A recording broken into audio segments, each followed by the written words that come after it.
तो अब हम स्टार्ट करते हैं पेज 691 रेस्पिरेटरी सिस्टम की फिजियोलॉजी। तो यहाँ पे हम डिस्कस करते हैं ventilation perfusion mismatch. Ideally ventilation is matched to perfusion per minute. तो आइडियली ऐसा होता है कि जो वेंटिलेशन होती है वो परफ्यूजन को मैच कर रही होती है पर मिनट, हर मिनट के अंदर अंदर। ठीक है, तो इनका जो रेशो होता है V/Q ratio is equal to 1 और इनका जो रेशो होता है इज इक्वल टू 1 होता है for the adequate gas exchange. और ये जो मैचिंग हो रही होती है वेंटिलेशन और परफ्यूजन की, ये इस वजह से हो रही होती है ताकि हम एडिक्वेट गैस एक्सचेंज जो है वो प्रोवाइड कर सकें। लंग जोन्स, अब हम लंग जोन्स को देखते हैं। तो zones of ventilation perfusion mismatch है वो असल में एक तो लंग के अपेक्स पे हो रहा होता है और एक वो लंग के बेस में हो रहा होता है। इसी वजह से ये जो रेशो है ये इज इक्वल टू 1 नहीं आ रहा होता, ना ही अपेक्स में और ना ही बेस में। तो ventilation perfusion at apex of lung is equal to 3। तो ये जो वेंटिलेशन परफ्यूजन है ये लंग के अपेक्स पे 3 के इक्वल है। वेस्टेड वेंटिलेशन, और अगर हम इसी रेशो को देखें eight the base of lung, base of lung में ये इज इक्वल टू 0.6 है। वेस्टेड परफ्यूजन, तो इसका मतलब ये है कि अपेक्स पे और बेस ऑफ लंग पे V/Q रेशो जो है वो इज इक्वल टू 1 नहीं आएगा, बल्कि अपेक्स पे ये 1 से ज़्यादा आता है और बेस पे ये 1 से कम आएगा। बहुत अगर ये 1 से ज़्यादा आए तो उसका मतलब ये है कि वेस्टेड वेंटिलेशन है, और अगर ये 1 से कम आए तो इसका मतलब कि वेस्टेड परफ्यूजन है। Both ventilation and perfusion are greater at the base of lung than the apex of the lung. तो ये बात उन्होंने यहाँ पे भी कर दी है कि वेंटिलेशन और परफ्यूजन जो है वो बेस ऑफ लंग में ज़्यादा होती है as compare to the apex of the lung. जब वेंटिलेशन और परफ्यूजन ग्रेटर होगी तो इनका रेशो जो है वो कम आएगा। With exercise that is increasing cardiac output there is vasodilation of apical capillaries. जब हम एक्सरसाइज करते हैं तो कार्डियक आउटपुट इंक्रीज हो जाती है, जिसकी वजह से एपिकल कैपिलरीज की वेजोडाइलेशन हो रही होती है और फिर V/Q रेशो जो है वो approaches 1। Certain organisms that thrive in the high oxygen, ठीक है, कुछ ऑर्गेनिजम्स जो हैं वो हाई ऑक्सीजन में सर्वाइव कर रहे होते हैं। For example TB flourish in the apex. तो ये जो TB है ये ज़्यादा से ज़्यादा अपेक्स ऑफ लंग में डेवलप हो रही होती है क्योंकि वहाँ पे ऑक्सीजन हाई होती है। इसके बाद हम देखते हैं अगर V/Q ratio is equal to 0 आए तो इसका मतलब है कि कोई ना कोई एयरवे ऑब्स्ट्रक्शन हुई हुई है। तो अगर हम या कोई शंट है, शंट में हम 100% ऑक्सीजन अगर प्रोवाइड कर भी देते हैं तब भी PaO2 जो है वो इम्प्रूव नहीं होगा क्योंकि ऑब्स्ट्रक्शन हुई हुई है। इस वजह से अगर हम 100% ऑक्सीजन प्रोवाइड कर भी देंगे तो फिर आर्टीरियल ऑक्सीजन जो है वो इम्प्रूव नहीं होगी। इसी एग्जांपल है foreign body aspiration. V/Q ratio is equal to infinity आ जाए तो उसका मतलब है कि ब्लड फ्लो ऑब्स्ट्रक्शन हुई हुई है, यानी कि फिजियोलॉजिक डेड स्पेस है। अगर हम ये अज्यूम करें कि physiologic dead space less than 100% है और हम 100% ऑक्सीजन प्रोवाइड कर दें तो वो भी आर्टीरियल ऑक्सीजन को इम्प्रूव कर देगी। इसकी एग्जांपल है पल्मोनरी एम्बोलस में। हम इस डायग्राम में इन्होंने जोन्स शो किए हुए हैं। जो याद रखने वाली चीज़ ये है कि जोन 1 में जो PA है यानी alveolar pressure is greater than arterial pressure is greater than Venus pressure. तो यहाँ पे जो सबसे ज़्यादा ग्रेटर है वो इसमें अल्वियोलर प्रेशर है, अल्वियोलर प्रेशर है, फिर आर्टीरियल प्रेशर और सबसे कम यहाँ पे वीनस प्रेशर है। इस वजह से यहाँ पे जो है वो वेंटिलेशन जो है वो डिक्रीज़ हो रही है और यहाँ पे कार्डियक आउटपुट भी बहुत ज़्यादा डिक्रीज़ हो रही है। ये बात हमने ऊपर भी पढ़ ली थी कि वेंटिलेशन और परफ्यूजन दोनों ही इफेक्ट्स ऑफ लंग में बहुत ही कम हो जाते हैं।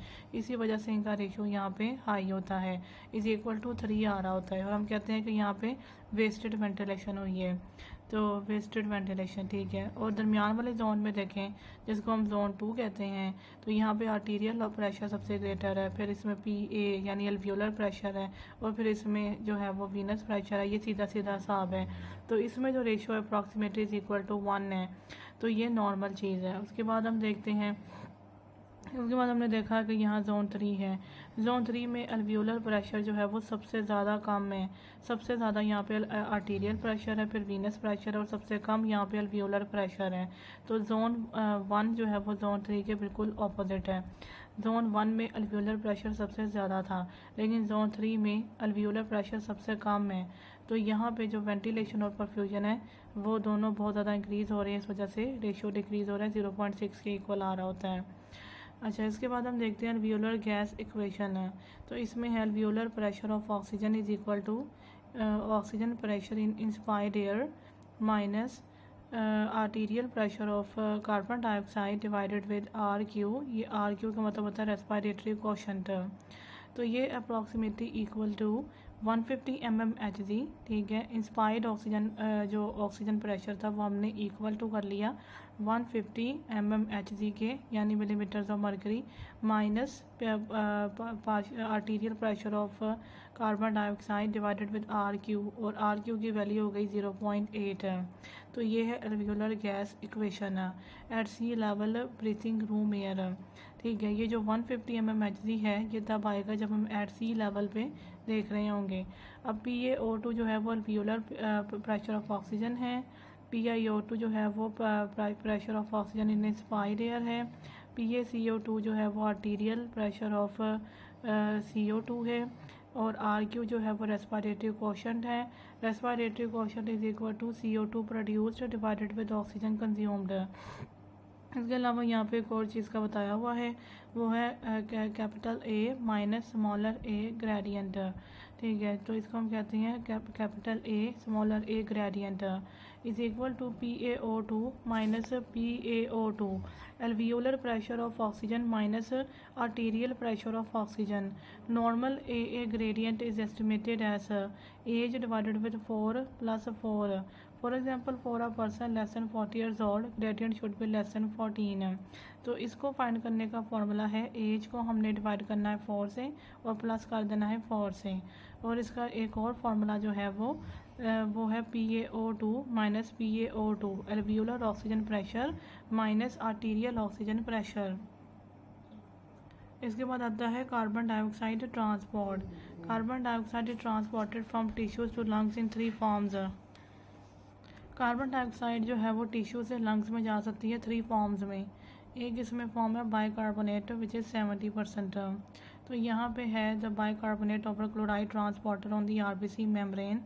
आरबीसी मेम्ब्रेन के ऊपर एक बाइकार्बोनेट का और क्लोराइड का ट्रांसपोर्टर लगा होता है which allows the bicarbonate to diffuse out to the plasma. जहाँ से बाइकार्बोनेट जो है वो प्लाज्मा में जाता है और क्लोराइड जो है वो आरबीसी के अंदर आ रहा होता है। इसको हम कहते हैं chloride shift via facilitated diffusion counter transport. और ये जो क्लोराइड अंदर को आ रहा होता है ये via facilitated diffusion counter transport के ज़रिए हो रहा होता है। दूसरी फॉर्म जो है वो है कार्बामीनो हीमोग्लोबिन। इसको हम HbCO2 भी कहते हैं। तो ये 21 to 25% है। सबसे ज़्यादा इधर बाइकार्बोनेट की फॉर्म है 70%, फिर 21 to 25% यहाँ पे कार्बामीनो हीमोग्लोबिन है। तो यहाँ पे है कि CO2 is bound to the haemoglobin at the N terminus of the globin not haem. तो यहाँ पे ये होता है कि जो CO2 है वो हीमोग्लोबिन के साथ बाइंड हुआ होता है at the N terminus of the globin. Haem के साथ CO2 ने बाइंड नहीं करना, CO2 ने ग्लोबिन के एंड टर्मिनस के साथ बाइंड करना है। CO2 favours the oxygenated form that is oxygen unloaded. CO2 ने डीऑक्सीजनेटेड फॉर्म को फैसिलिटेट करना है, यानी ऑक्सीजन जो है वो अनलोड होना स्टार्ट हो जाती है। उसके बाद है डिजॉल्व्ड कार्बन डाइऑक्साइड है, ये 5 to 9% है। ये वो कार्बन डाइऑक्साइड जो प्लाज्मा के अंदर डिजॉल्व हुई होगी, ये ओनली 5 to 9% है। In lungs oxygenation of haemoglobin promotes dissociation of hydrogen ions from the haemoglobin. Lungs के अंदर क्योंकि ऑक्सीजनेटेड ब्लड होता है इस वजह से हीमोग्लोबिन जो है उसकी डिसोसिएशन हो जाती है और वहाँ से भी हाइड्रोजन और हीमोग्लोबिन जो है वो डिसोसिएशन हो जाती है हाइड्रोजन आइंस की from the haemoglobin. This shifts equilibrium towards the CO2 formation और उसके बाद CO2 फॉर्मेशन होने लगती है। Therefore CO2 is released from the RBCs और इस तरीके से CO2 जो है वो RBC से रिलीज हो रहा होता है। This is the Haldane effect. Majority of the blood CO2 is carried as a bicarbonate in the plasma. तो जो मेजोरिटी जो है कार्बन डाइऑक्साइड की जो ब्लड में हमें नज़र आ रही होती है वो in the form of bicarbonate ही होती है। अब यहाँ पे हम देख लेते हैं कि हेल्डेन इफेक्ट जो है वो क्या है। The Haldane effect is the property of hemoglobin first described by the John Scott Haldane, within which oxygenation of blood in the lungs displaces carbon dioxide from the hemoglobin। अब लंग्स के अंदर क्योंकि oxygenation of blood हो रही होती है तो वहाँ पे फिर जो कार्बन डाइऑक्साइड है वो हीमोग्लोबिन से डिस्प्लेस हो जाएगा, increasing the removal of the carbon dioxide, और इवेंचुअली इस तरीके से कार्बन डाइऑक्साइड का रिमूवल फैसिलिटेट हो रहा होगा। Consequently oxygenated blood has reduced affinity for the carbon dioxide. तो हम ये भी कह सकते हैं कि जो सा ऑक्सीजनेटेड ब्लड है उसकी कार्बन डाइऑक्साइड के लिए जो अफिनिटी है वो रिड्यूस्ड है, क्योंकि ऑक्सीजनेटेड ब्लड में कार्बन डाइऑक्साइड का रिमूवल हो रहा है।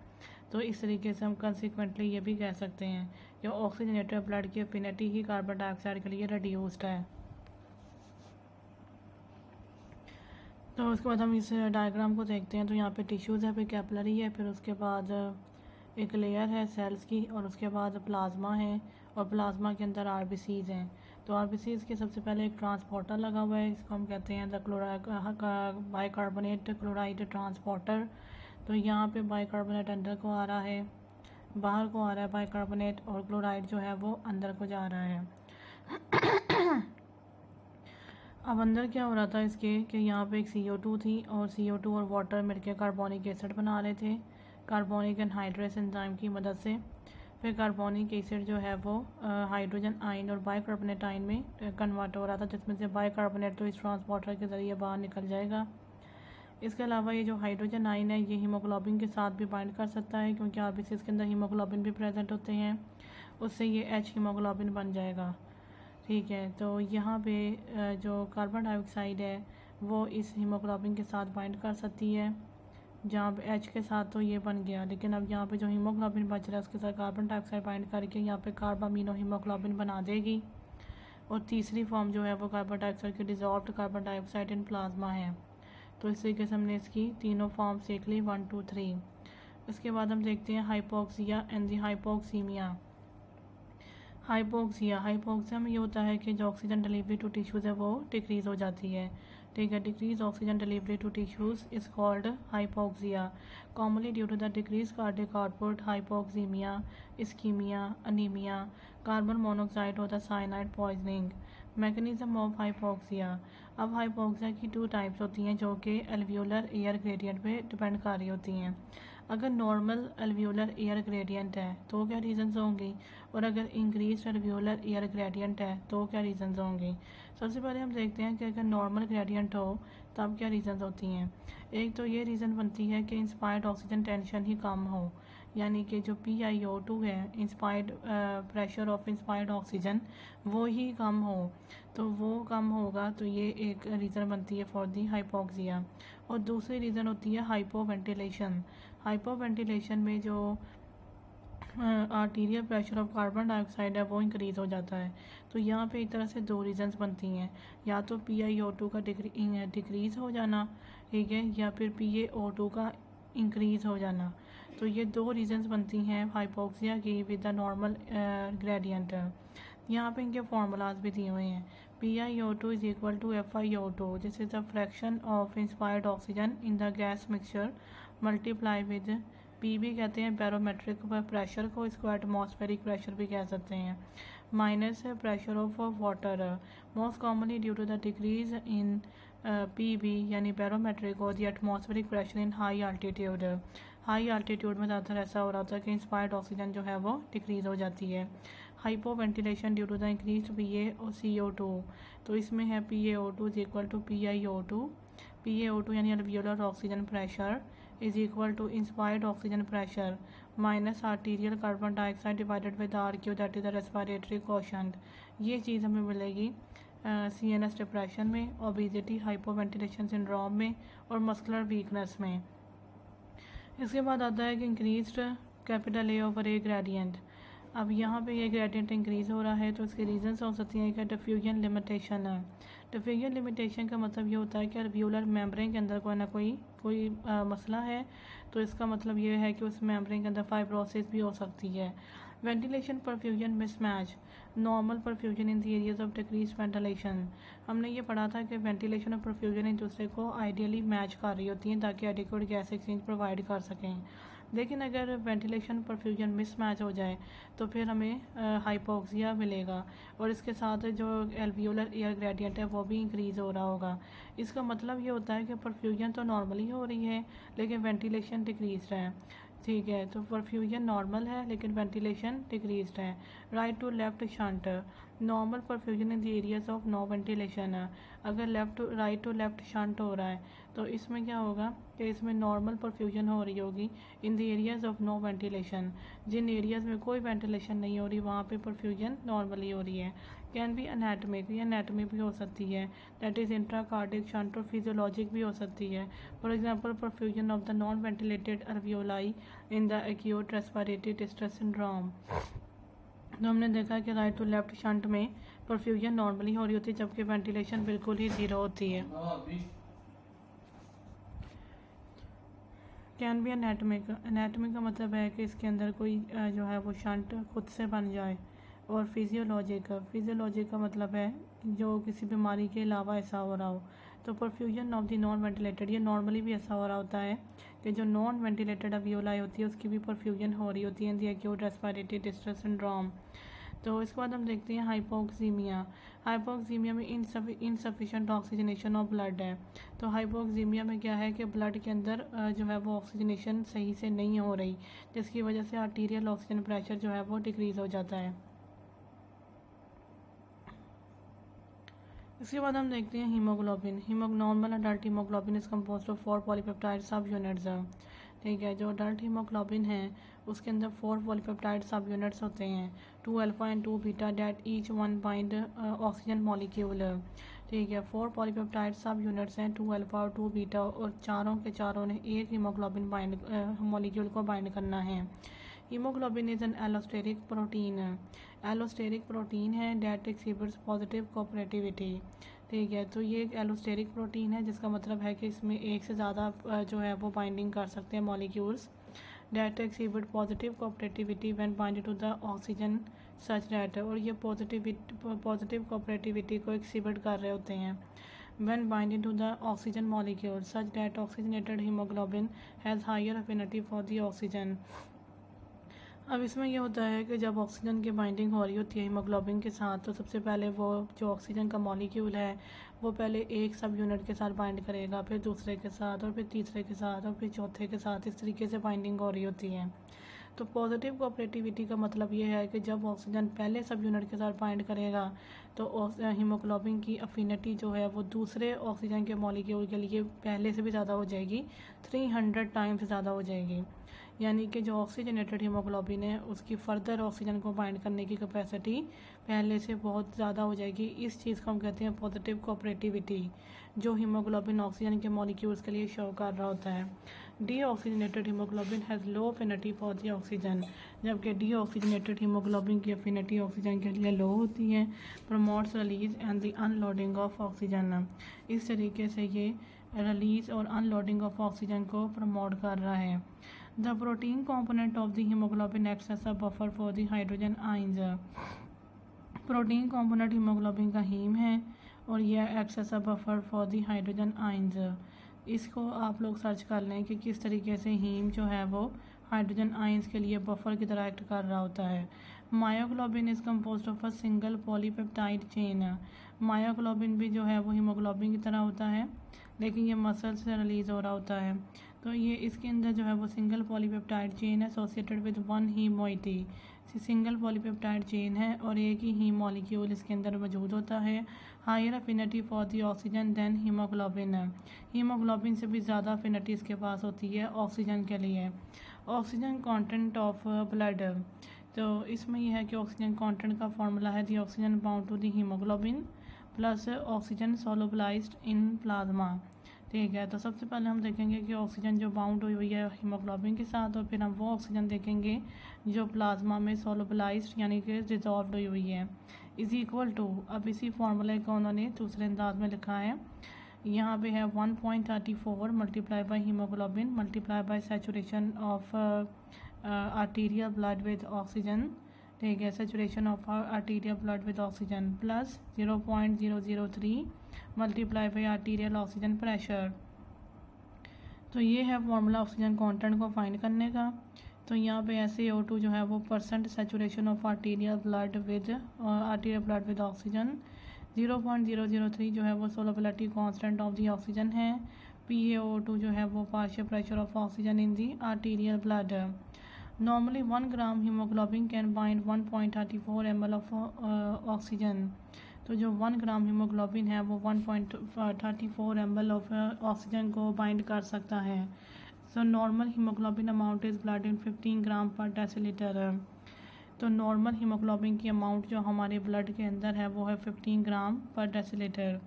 अब 1 ग्राम जो है वो 1.34 ml जो है वो ऑक्सीजन को बाइंड कर सकता है, तो 15 ग्राम कितना कर सकता होगा। Oxygen binding carrying capacity is equal to 20 ml, और जो इसकी ऑक्सीजन बाइंडिंग कैरिंग कैपेसिटी है वो है 20 ml oxygen per deciliter of blood. ठीक है, तो ये 20 ml ऑफ ऑक्सीजन को बाइंड कर सकता है 1 डेसीलीटर ऑफ ब्लड के अंदर। With decrease in hemoglobin there is a decrease in the oxygen content of the arterial blood. अगर हीमोग्लोबिन डिक्रीज कर जाए तो फिर ऑक्सीजन कंटेंट भी आर्टीरियल ब्लड के अंदर डिक्रीज कर जाएगा, but there is no change in the oxygen saturation and arterial pressure of oxygen. लेकिन ऑक्सीजन की सैचुरेशन में और आर्टीरियल प्रेशर ऑफ ऑक्सीजन पे कोई फ़र्क नहीं आएगा। Oxygen delivery to tissues is equal to cardiac output multiply with the oxygen content of blood. अगर हमने देखना हो कि टिश्यूज़ के अंदर ऑक्सीजन डिलीवरी किस तरह से हो रही है, तो हम कार्डियक आउटपुट को मल्टीप्लाई कर देंगे ऑक्सीजन कंटेंट ऑफ ब्लड से, और ऑक्सीजन कंटेंट ऑफ ब्लड को फाइंड करने का फॉर्मूला तो हमें पता ही है। तो इसके बाद हम देखते हैं haemoglobin concentration, percent saturation of arterial blood with oxygen, और फिर आर्टीरियल ऑक्सीजन प्रेशर, और फिर टोटल ऑक्सीजन कंटेंट। तो यहाँ पे उन्होंने हमें जो ऑक्सीजन कंटेंट है वो डिफरेंट कंडीशंस के अंदर बताए हुए हैं। तो सबसे पहले हम देखते हैं यहाँ पे कार्बन मोनोऑक्साइड की पॉइजनिंग। तो यहाँ पे सबसे पहले है the carbon monoxide poisoning. Carbon monoxide poisoning में हीमोग्लोबिन की कंसंट्रेशन जो है वो नॉर्मल रहेगी, लेकिन यहाँ पे जो सैचुरेशन ऑफ ऑक्सीजन है वो यहाँ पे डिक्रीज़ करेगी, क्योंकि कार्बन मोनोऑक्साइड जो है वो ऑक्सीजन के साथ कम्पीट करती है हीमोग्लोबिन को बाइंड करने के लिए। अब यहाँ पे जो आर्टीरियल ऑक्सीजन प्रेशर है वो नॉर्मल रहेगा, जैसा कि मैंने पहले भी बताया था कि अगर हीमोग्लोबिन कंसंट्रेशन डिक्रीज़ करेगी तो फिर ऑक्सीजन कंटेंट भी डिक्रीज़ करेगा, लेकिन ऑक्सीजन की सैचुरेशन में और आर्टीरियल ऑक्सीजन प्रेशर में कोई चेंज नहीं आएगा। इसी वजह से हम यहाँ पे देखेंगे कि जो आर्टीरियल ऑक्सीजन प्रेशर है एक तो वो नॉर्मल रहेगा, और जो ऑक्सीजन की सैचुरेशन है वो भी नॉर्मल रहेगी, लेकिन बस कुछ कंडीशन है जैसे कार्बन मोनोऑक्साइड पॉइजनिंग और मेट हीमोग्लोबिनीमिया, इन दो कंडीशन में सिर्फ और सिर्फ ऑक्सीजन सैचुरेशन डिक्रीज़ करेगी, बाकी ये भी नॉर्मल ही रहेगी।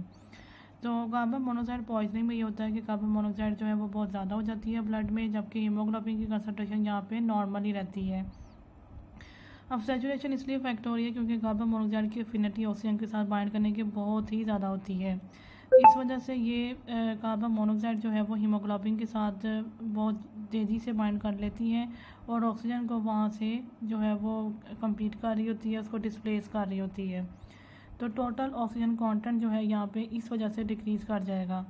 इसके बाद देखते हैं एनीमिया। अनीमिया में क्या है कि हीमोग्लोबिन कंसंट्रेशन डिक्रीज़ कर रही है, क्योंकि इसमें आरबीसीज भी कम हो जाते हैं।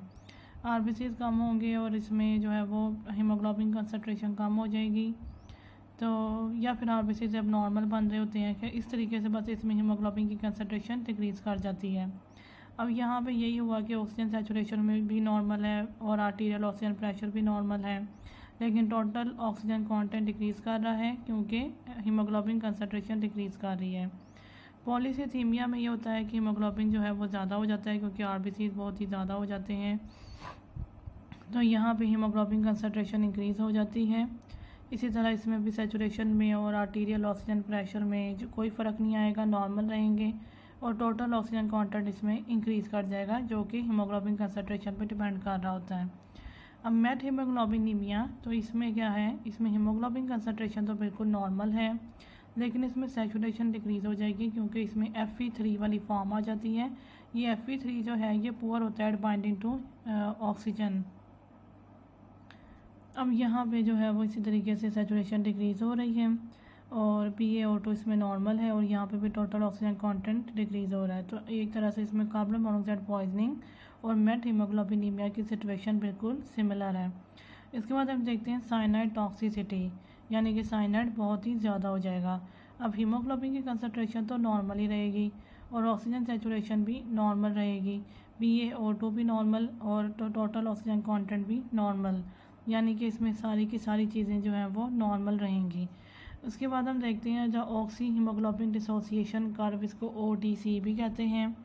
Shifts in the oxyhaemoglobin dissociation curve reflect local tissue oxygen needs. अगर हम देखें कि इस कर्व में कोई शिफ्ट्स आ गए हैं, या तो वो राइट शिफ्ट होगी या फिर वो लेफ़्ट शिफ्ट होगी, तो हमें इससे पता चलेगा कि लोकल टिश्यू ऑक्सीजन नीड्स क्या हैं।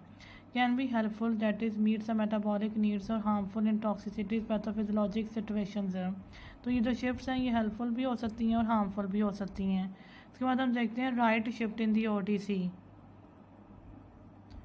अगर हम देखें कि इस ऑक्सी हीमोग्लोबिन डिसोसिएशन कर्व में राइट शिफ्ट आई है, यानी कि राइट साइड पे चला गया कर्व, तो इसका मतलब ये है कि हीमोग्लोबिन की एफिनिटी ऑक्सीजन के लिए जो है वो डिक्रीज़ हो गई है और ज़्यादा से ज़्यादा ऑक्सीजन की अनलोडिंग हो रही है और ज़्यादा से ज़्यादा ऑक्सीजन की टिश्यूज़ में डिलीवरी हो पा रही है। Physiologically it occurs with the increase oxygen need.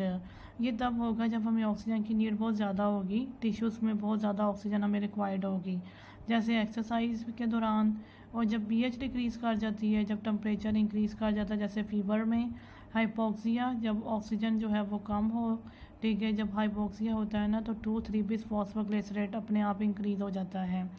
At the cellular level में भी ऐसा होगा कि हमें ज़्यादा से ज़्यादा ऑक्सीजन की रिक्वायरमेंट होगी, caused by the increase in hydrogen and increase in carbon dioxide.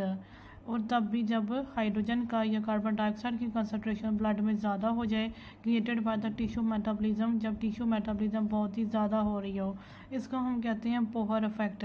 तो बोहर इफेक्ट को हम चेक कर लेते हैं। Left shift in the ODC reflects, और अगर लेफ़्ट शिफ्ट हो रही हो इस कर्व के अंदर तो इसका मतलब ये है कि ऑक्सीजन हीमोग्लोबिन की एफिनिटी ऑक्सीजन के लिए इंक्रीज़ हो गई है और हीमोग्लोबिन ऑक्सीजन के साथ बहुत ज़्यादा अटैच हो गया, इस वजह से ऑक्सीजन की अनलोडिंग जो है वो अब डिक्रीज़ हो गई है। Physiologically occurs with the decrease oxygen needs. ये तब होगा जब हमें ऑक्सीजन की इतनी ज़्यादा नीड नहीं होगी टिश्यूज़ में, जैसे डिक्रीज टेम्परेचर एंड प्रेगनेंसी। एक तब जब टेम्परेचर डिक्रीज़ हो रहा हो और एक प्रेगनेंसी के दौरान, ये चीज़ें दोनों चीज़ें फिजियोलॉजिकली होंगी। तो प्रेगनेंसी में क्या होता है कि fetal hemoglobin has higher oxygen affinity than adult hemoglobin. Pregnancy के दौरान ये होता है कि जो फीटस का जो हीमोग्लोबिन होता है उसकी एफिनिटी ऑक्सीजन के लिए ज़्यादा होती है as compare to the adult hemoglobin, and increase oxygen binding due to the decrease affinity for the 2,3-bis phosphoglycerate. और इस वजह से जब ज़्यादा से ज़्यादा ऑक्सीजन बाइंडिंग हो रही होती है और इसकी एफिनिटी 2,3-bis फॉस्फोग्लिसरेट की डिक्रीज होती है, तो लेफ़्ट शिफ्ट हो रहा होता है driving oxygen across placenta to fetus, और इस तरीके से जो ऑक्सीजन है वो प्लेसेंटा से फीटस की तरफ जा रही होती है। Pathologically occurs with increasing carbon monoxide, methaemoglobin and genetic mutations like decrease in 2,3-bis phosphoglycerate. तो यहाँ पे हम इस कर्व को देखते हैं, तो यहाँ पे एक तरफ उन्होंने हमें प्रेशर ऑफ ऑक्सीजन दिया हुआ है और वाई एक्सिस में इन्होंने हमें हीमोग्लोबिन सेचुरेशन दी हुई है। जब हीमोग्लोबिन सेचुरेशन 50 पे पहुँचेगी तो हम इसे कहेंगे P50 है। तो ये P50 का मतलब ये होता है कि ये वो कंसनट्रेशन, ये ऑक्सीजन की वो कंसनट्रेशन है जहाँ पे 50% ऑक्सीजन जो है वो हीमोग्लोबिन के साथ सेचुरेटेड है। अब हम देख रहे हैं कि इस कर्व के अंदर कुछ चेंजेस आ रहे हैं, एक इसमें राइट शिफ्ट हो रही है और एक इसमें लेफ़्ट शिफ्ट हो रही है। तो जो सी इसमें राइट शिफ्ट हो रही है उसमें P50 इंक्रीज़ हो रहा है और जो सी इसमें लेफ़्ट शिफ्ट हो रही है वहाँ पे P50 डिक्रीज़ हो रहा है। तो हमें ये पता है कि जब राइट शिफ्ट होती है तो P50 इंक्रीज़ हो रहा है, मतलब यहाँ पे हीमोग्लोबिन की एफिनिटी जो है वो ऑक्सीजन के लिए डिक्रीज़ हो रही है, और लेफ़्ट में जो है वो P50 डिक्रीज़ हो रहा है और यहाँ पे ऑक्सीजन और हीमोग्लोबिन की एफिनिटी जो आपस में है वो इंक्रीज़ हो रही है।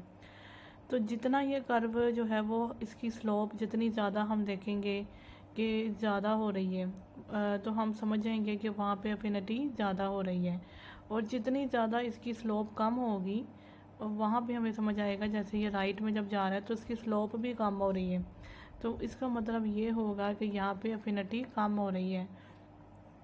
P50 का इसमें बिल्कुल ऑपोजिट हिसाब होगा, P50 इंक्रीज़ होगी राइट साइड पे और लेफ़्ट साइड पे डिक्रीज़ होगी।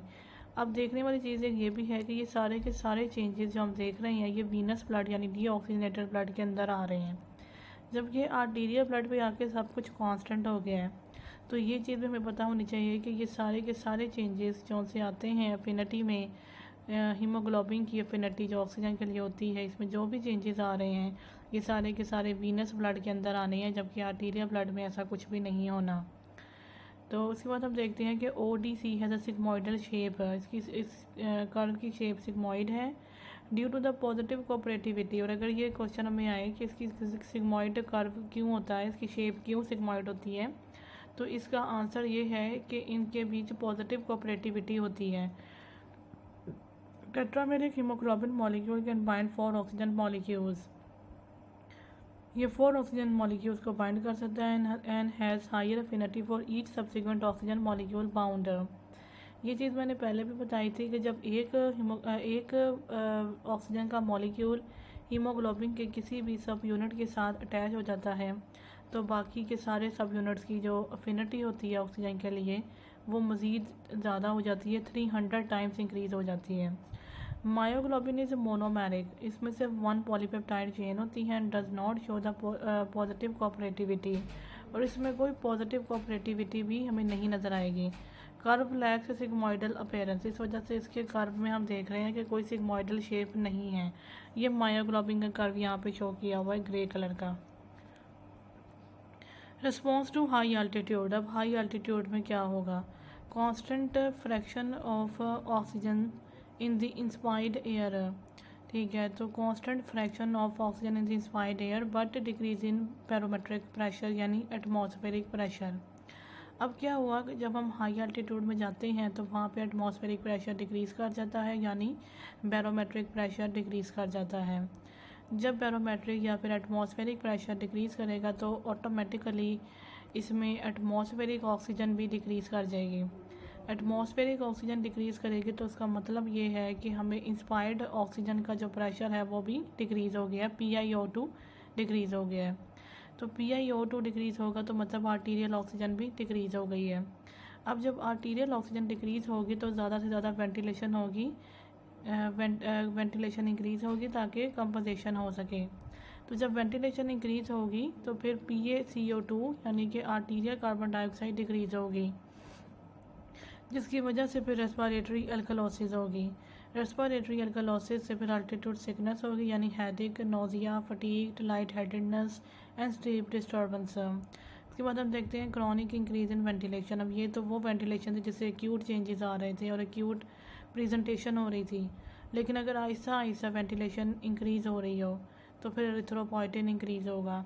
एरिथ्रोपोइटिन इंक्रीज़ होगा तो हेमाटोक्रिट ज़्यादा होगा और हीमोग्लोबिन भी इंक्रीज़ होगा due to the chronic hypoxia, और 2,3 फॉस्फोक्लेस रेट भी ज़्यादा हो जाएगा। It binds to the haemoglobin, यह हीमोग्लोबिन को बाइंड करेगा। Rightward shift of the oxyhaemoglobin dissociation curve, ठीक है, तो जब 1, 2, 3 फॉस्फोक्लेस रेट ज़्यादा होगा तो ऑक्सीजन हीमोग्लोबिन को बाइंड करेगा और हीमोग्लोबिन का जो कर्व है वो राइट साइड पे चला जाएगा, यानी कि ऑक्सीजन की अनलोडिंग स्टार्ट हो जाएगी। यहाँ पे यही लिखा हुआ है कि इंक्रीज़ इन ऑक्सीजन रिलीज, और फिर ऑक्सीजन रिलीज ज़्यादा होगा। सेलुलर चेंजेस में माइटोकॉन्ड्रिया इंक्रीज़ होगा। Renal excretion of the bicarbonate increase होगी, हम बाइकार्बोनेट को ज़्यादा से ज़्यादा एक्सक्रिएट करेंगे ताकि हम रेस्पिरेटरी अल्कलोसिस को कंपोजिट कर सकें। कैन ऑगमेंट विद द एस्ट्राजोलामाइड, और ये चीज़ की मदद हम एस्ट्राजोलामाइड यानी कार्बोनिक एनहाइड्रेज इनहिबिटर से भी ले सकते हैं। क्रॉनिक हाइपोक्सिक पल्मोनरी वेजोकंस्ट्रिक्शन है, अगर हम देखें कि हाइपोक्सिक पल्मोनरी वेजोकंस्ट्रिक्शन हो गई है, क्रॉनिक हाइपोक्सिक पल्मोनरी वेजोकंस्ट्रिक्शन है, तो increase in the pulmonary vascular resistance, अगर आहिस्ता आहिस्ता से ऑक्सीजन की डेफिशिएंसी की वजह से पल्मोनरी वेजोकंस्ट्रिक्शन हो रही हो तो इसका मतलब है कि पल्मोनरी वेस्कुलर रेजिस्टेंस इंक्रीज हो रही है, तो पल्मोनरी हाइपरटेंशन भी हो सकता है। अगर पल्मोनरी हाइपरटेंशन हो जाए तो राइट वेंट्रिकुलर हाइपरट्रॉफी हो जाएगी।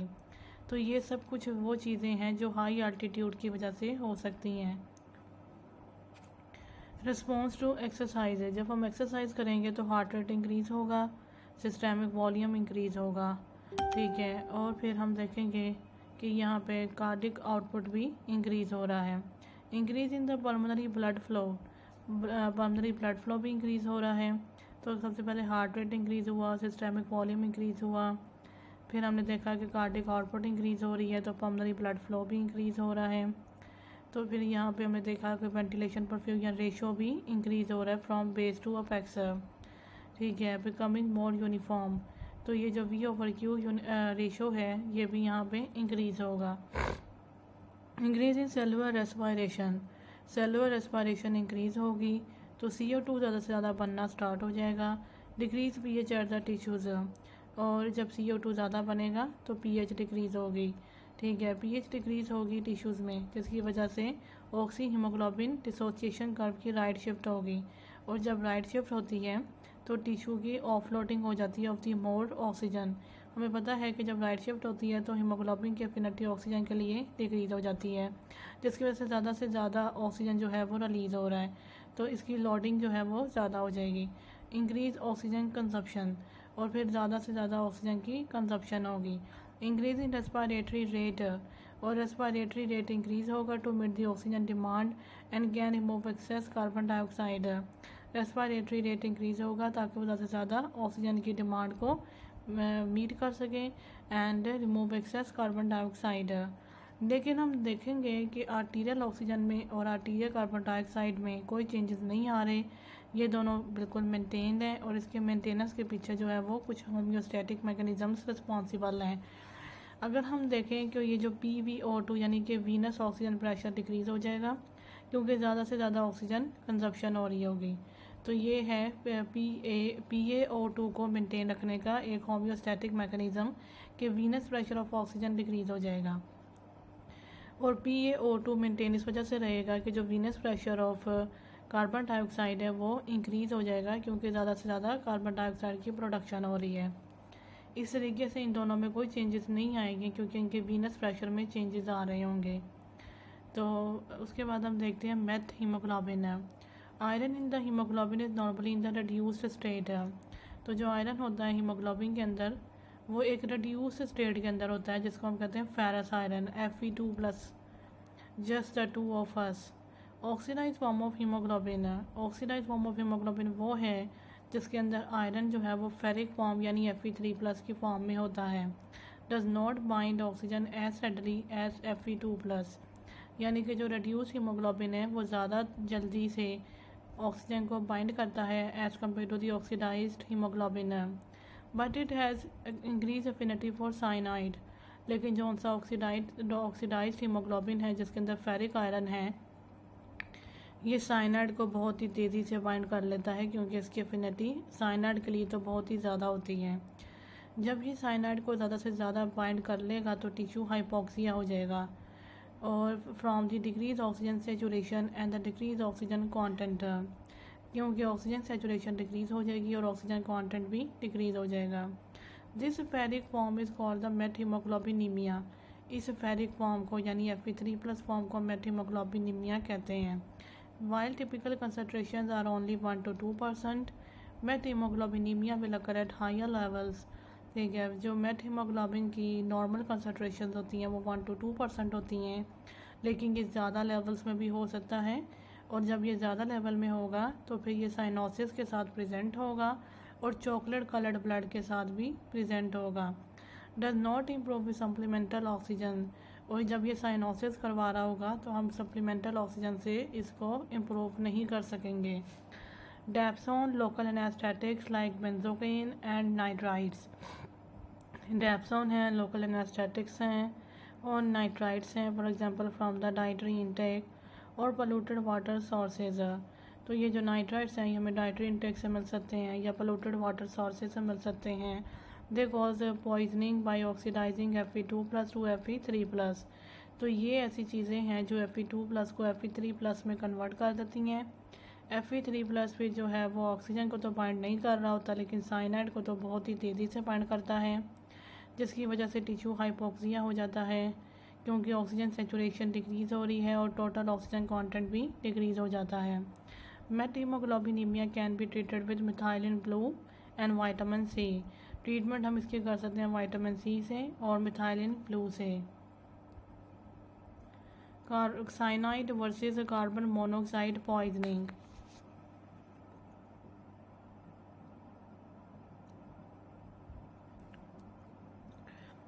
Both inhibit the aerobic metabolism via inhibition of the complex 4 of the electron transport chain। Cyanide और कार्बन मोनोऑक्साइड दोनों ने ही एरोबिक मेटाबॉलिज्म को इनहिबिट कर देना होता है, क्योंकि ये इलेक्ट्रॉन ट्रांसपोर्ट चेन के कॉम्प्लेक्स 4 को इनहिबिट कर देते हैं, जिसको हम साइटोक्रोम सी ऑक्सीडेज भी कहते हैं। ठीक है, इन दोनों ने क्या करना है, इन्होंने इलेक्ट्रॉन ट्रांसपोर्ट चेन के अंदर एरोबिक मेटाबॉलिज्म के कॉम्प्लेक्स 4 को इनहिबिट कर देना है, जिसको हम साइटोक्रोम सी ऑक्सीडेज भी कहते हैं, जिसकी वजह से फिर हाइपोक्सिया होगा, date does not fully correct with supplemental oxygen, और ये हाइपोक्सिया सप्लीमेंटल ऑक्सीजन से इम्प्रूव नहीं हो रहा होगा, and increase in anaerobic metabolism, और एनारोबिक मेटाबॉलिज्म ज़्यादा से ज़्यादा होने लगेगी। तो सबसे पहले देखते हैं साइनाइड एक्सपोजर। इसका एक्सपोजर हो सकता है सिंथेटिक प्रोडक्ट कंबशन से, amygdalin injection which is found in the apricot seeds. Amygdalin जो है वो हमें एप्रिकॉट सीड्स के अंदर से मिल सकता है। Cyanide injection for example in suicide attempts, कुछ लोग जानबूझ के भी इसकी इंजेक्शन करते हैं क्योंकि वो सुसाइड अटैम्प्ट्स करना चाहते हैं। फायर विक्टिम्स, और फायर विक्टिम्स में भी साइनाइड पॉइजनिंग हो सकती है। तो एक सिंथेटिक प्रोडक्ट कंबशन है, अमिगडालिन है, साइनाइड इंजेक्शन सुसाइडल अटैम्प्ट्स हैं, और फायर विक्टिम्स हैं। ये 4 इसके एक्सपोजर्स हैं। जबकि कार्बन मोनोऑक्साइड के एक्सपोजर्स में मोटर एग्जॉस्ट, गैस हीटर्स और फायर विक्टिम्स हैं। तो 3 जो हैं वो कार्बन मोनोऑक्साइड के एक्सपोजर्स हैं। प्रेजेंटेशन कैसे होगी, हेडिक हो रहा होगा, डिसिप्निया है, ड्रॉजीनेस है, seizure, coma, may have the cherry red skin, breath may have the bitter almond odour है। तो हम देखेंगे कि ब्रेथ में जो है वो एक कड़वे बादाम जैसी जो है वो इसमें आ रही होगी, और स्किन का कलर पे चेरी रेड होता जा रहा होगा।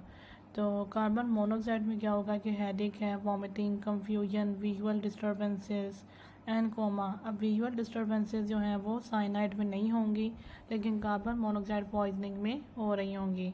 मे have the cherry red skin with bullous skin lesions. अब इसमें भी चेरी रेड स्किन हो जाएगी, लेकिन साथ में कुछ इसमें बुलस स्किन लीजन्स बन जाएंगे।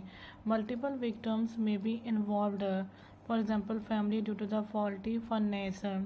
इसमें ज़्यादा विक्टिम्स इन्वॉल्व होते हैं, जैसे पूरी की पूरी फैमिली इन्वॉल्व हो सकती है। इसके बाद देखते हैं लैब फाइंडिंग्स। लैब फाइंडिंग्स देखते हैं तो इसमें है the normal pressure of oxygen, normal arterial pressure of oxygen, elevated lactate. तो इसमें क्या है कि जो आर्टीरियल प्रेशर ऑफ ऑक्सीजन है वो नॉर्मल रहेगा, लेकिन लैक्टेट इसमें ज़्यादा हो जाता है, जिसकी वजह से अनाइन गैप मेटाबॉलिक एसिडोसिस इसमें हो रही होगी। ठीक है, अनाइन गैप मेटाबॉलिक एसिडोसिस इसमें हो रही होगी। उसके बाद हम देखते हैं कि अगर कार्बन मोनोऑक्साइड है तो यहाँ पे भी arterial pressure of oxygen normal है।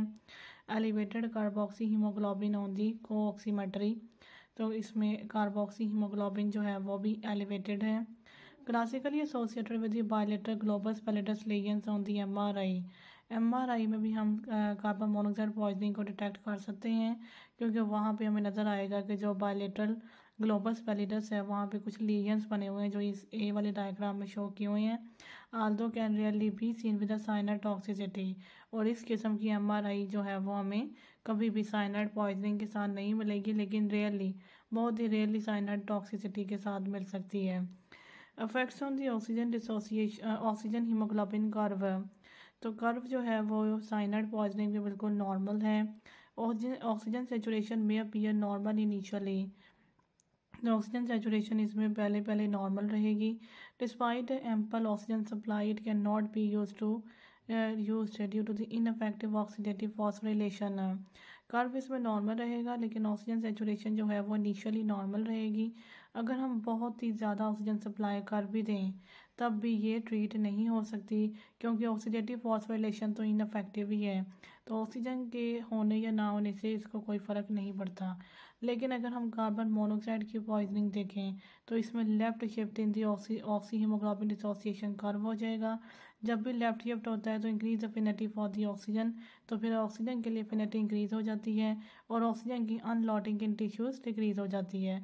Binds competitively to hemoglobin with increase in 200x greater affinity than oxygen to form the carboxyhemoglobin है। तो इसने क्या करना है, कार्बन मोनोऑक्साइड ने जो है वो हीमोग्लोबिन के साथ बाइंड करना होता है और इसकी अफिनिटी 200 टाइम्स ग्रेटर होती है as compare to the oxygen. जब ये हीमोग्लोबिन के साथ बाइंड करेगी तो ये बन जाएगा carboxy haemoglobin. Carboxy haemoglobin causes decreased oxygen saturation of haemoglobin और उसकी वजह से जो ऑक्सीजन की सेचुरेशन है हीमोग्लोबिन के साथ वो डिक्रीज़ हो जाएगी। ट्रीटमेंट देखते हैं तो साइनाइड पॉइजनिंग में हम क्या करेंगे, डीकॉन्टामिनेशन करेंगे, यानी सबसे पहले तो हम क्लॉथिंग को रिमूव कर देंगे। हाइड्रोक्सी कोबालामिन हम देंगे, क्योंकि जो हाइड्रोक्सो कोबालामिन होता है ये साइनाइड के साथ बाइंड करता है और साइना कोबालामिन बना देता है, जिससे रीनल एक्सक्रिएशन होती है। तो हाइड्रोक्सो कोबालामिन जो है वो साइनाइड के साथ बाइंड करेगा और साइना कोबालामिन बना देगा। साइना कोबालामिन जो है इस तरीके से साइनाइड जो है उसकी रीनल एक्सक्रिएशन हो जाएगी।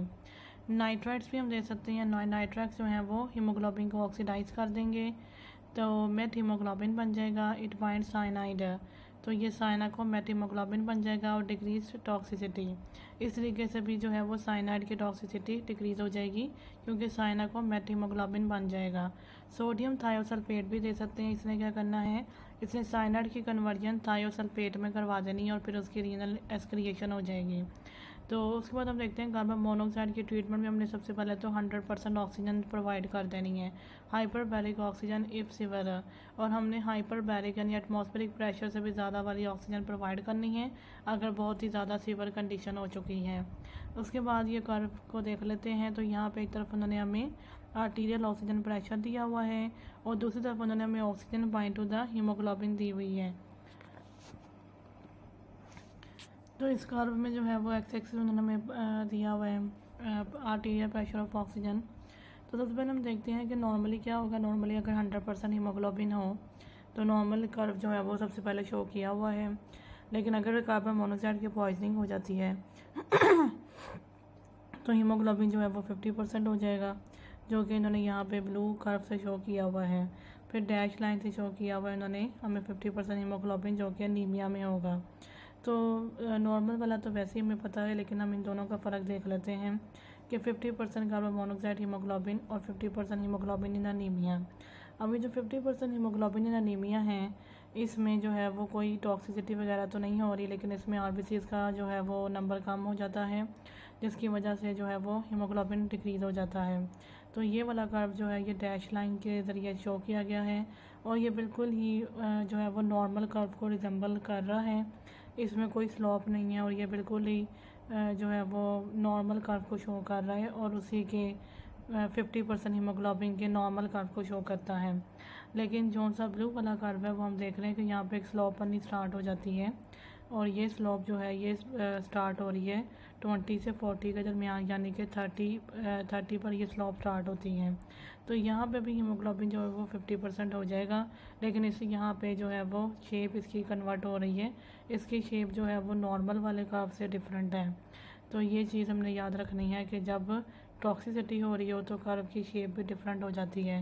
लेकिन अगर नॉर्मली ही किसी वजह से हीमोग्लोबिन जो है वो 50% पे आ रहा है तो उसके जो शेप है कर्व की वो बिल्कुल भी नॉर्मल कर्व से डिफरेंट नहीं होगी। तो अब हम शुरू करते हैं रेस्पिरेटरी सिस्टम का पैथोलॉजी वाला सेक्शन। रेस्पिरेटरी सिस्टम की पैथोलॉजी में सबसे पहले हम देखते हैं राइनोसाइनसाइटिस को। तो यहाँ पे हमने देखा है कि ऑर्बिट शो किए हुए हैं और मैक्सिला शो किया हुआ है, मैक्सिलरी साइनसेस शो की हुई हैं। तो एक मैक्सिलरी साइनस जो है वो एज़ कम्पेयर टू अदर जो है वो ग्रे है, जबकि दूसरी वाली जो है वो ब्लैक है, दोनों में डिफरेंस है। Obstruction of the sinus drainage into the नदर कैविटी। सबसे पहले ये होगा कि साइनसेस जो हैं वो नेज़ल कैविटी में ड्रेन नहीं हो सकेंगी। Inflammation and pain over the affected area, जिसकी वजह से इन्फ्लामेशन हो रही होगी और पेन हो रही होगी। Typically affects the maxillary sinuses, सबसे ज़्यादा इसने मैक्सिलरी साइनसेस को अफेक्ट करना है। Which drain against gravity due to the ostia located superomedially. क्यों सबसे पहले ये मैक्सिलरी साइनसेस को इसलिए अफेक्ट करती हैं क्योंकि उनकी जो ड्रेनेज है वो ग्रेविटी के अगेंस्ट हो रही होती है। Due to the ostia located superomedially, क्योंकि जो ओस्टिया है जिसके थ्रू ड्रेनेज होनी है, जो ओपनिंग है जिसके थ्रू ड्रेनेज होनी है, वो सुप्रोमीडियली लोकेटेड होती है। तो इसका मतलब ये है कि जो मैक्सिलरी साइनसेस हैं वो सबसे ज़्यादा अफेक्ट हो रही हैं क्योंकि उनकी जो ओपनिंग है जिसकी वजह से आगे मज़ीद ड्रेनेज होगी, वो ओपनिंग ही सुप्रोमीडियली लोकेटेड होती है। Red arrow points the fluid filled right maxillary sinus. तो यहाँ पे फ्लूइड फिल्ड मैक्सिलरी साइनस है जो कि ग्रे कलर की है, जबकि जो इसका असल कलर होना चाहिए था वो ब्लैक होना चाहिए था, लेकिन क्योंकि ये फ्लूइड फिल्ड है इस वजह से ये यहाँ पे हमें जो है वो नज़र आ रही है एरो के थ्रू यहाँ पे शो की हुई है। सुपीरियर मियाटस है, जो सुपीरियर मियाटस है वो ड्रेन करता है पोस्टीरियर इथमॉइड को, और जो मिडल मियाटस है वो ड्रेन करता है frontal maxillary and anterior ethmoid को, और इन्फीरियर मियाटस जो है वो ड्रेन करता है नेज़ोलैक्रिमल डक्ट को। तो यहाँ पे मियाटस का बताया हुआ है। सबसे पहले एक सुपीरियर मियाटस है, एक मिडल मियाटस है और एक पोस्टीरियर इन्फीरियर मियाटस है।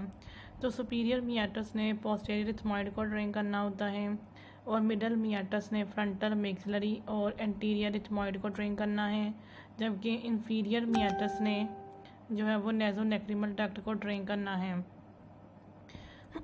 Acute rhinosinusitis is the most commonly cause by the viruses.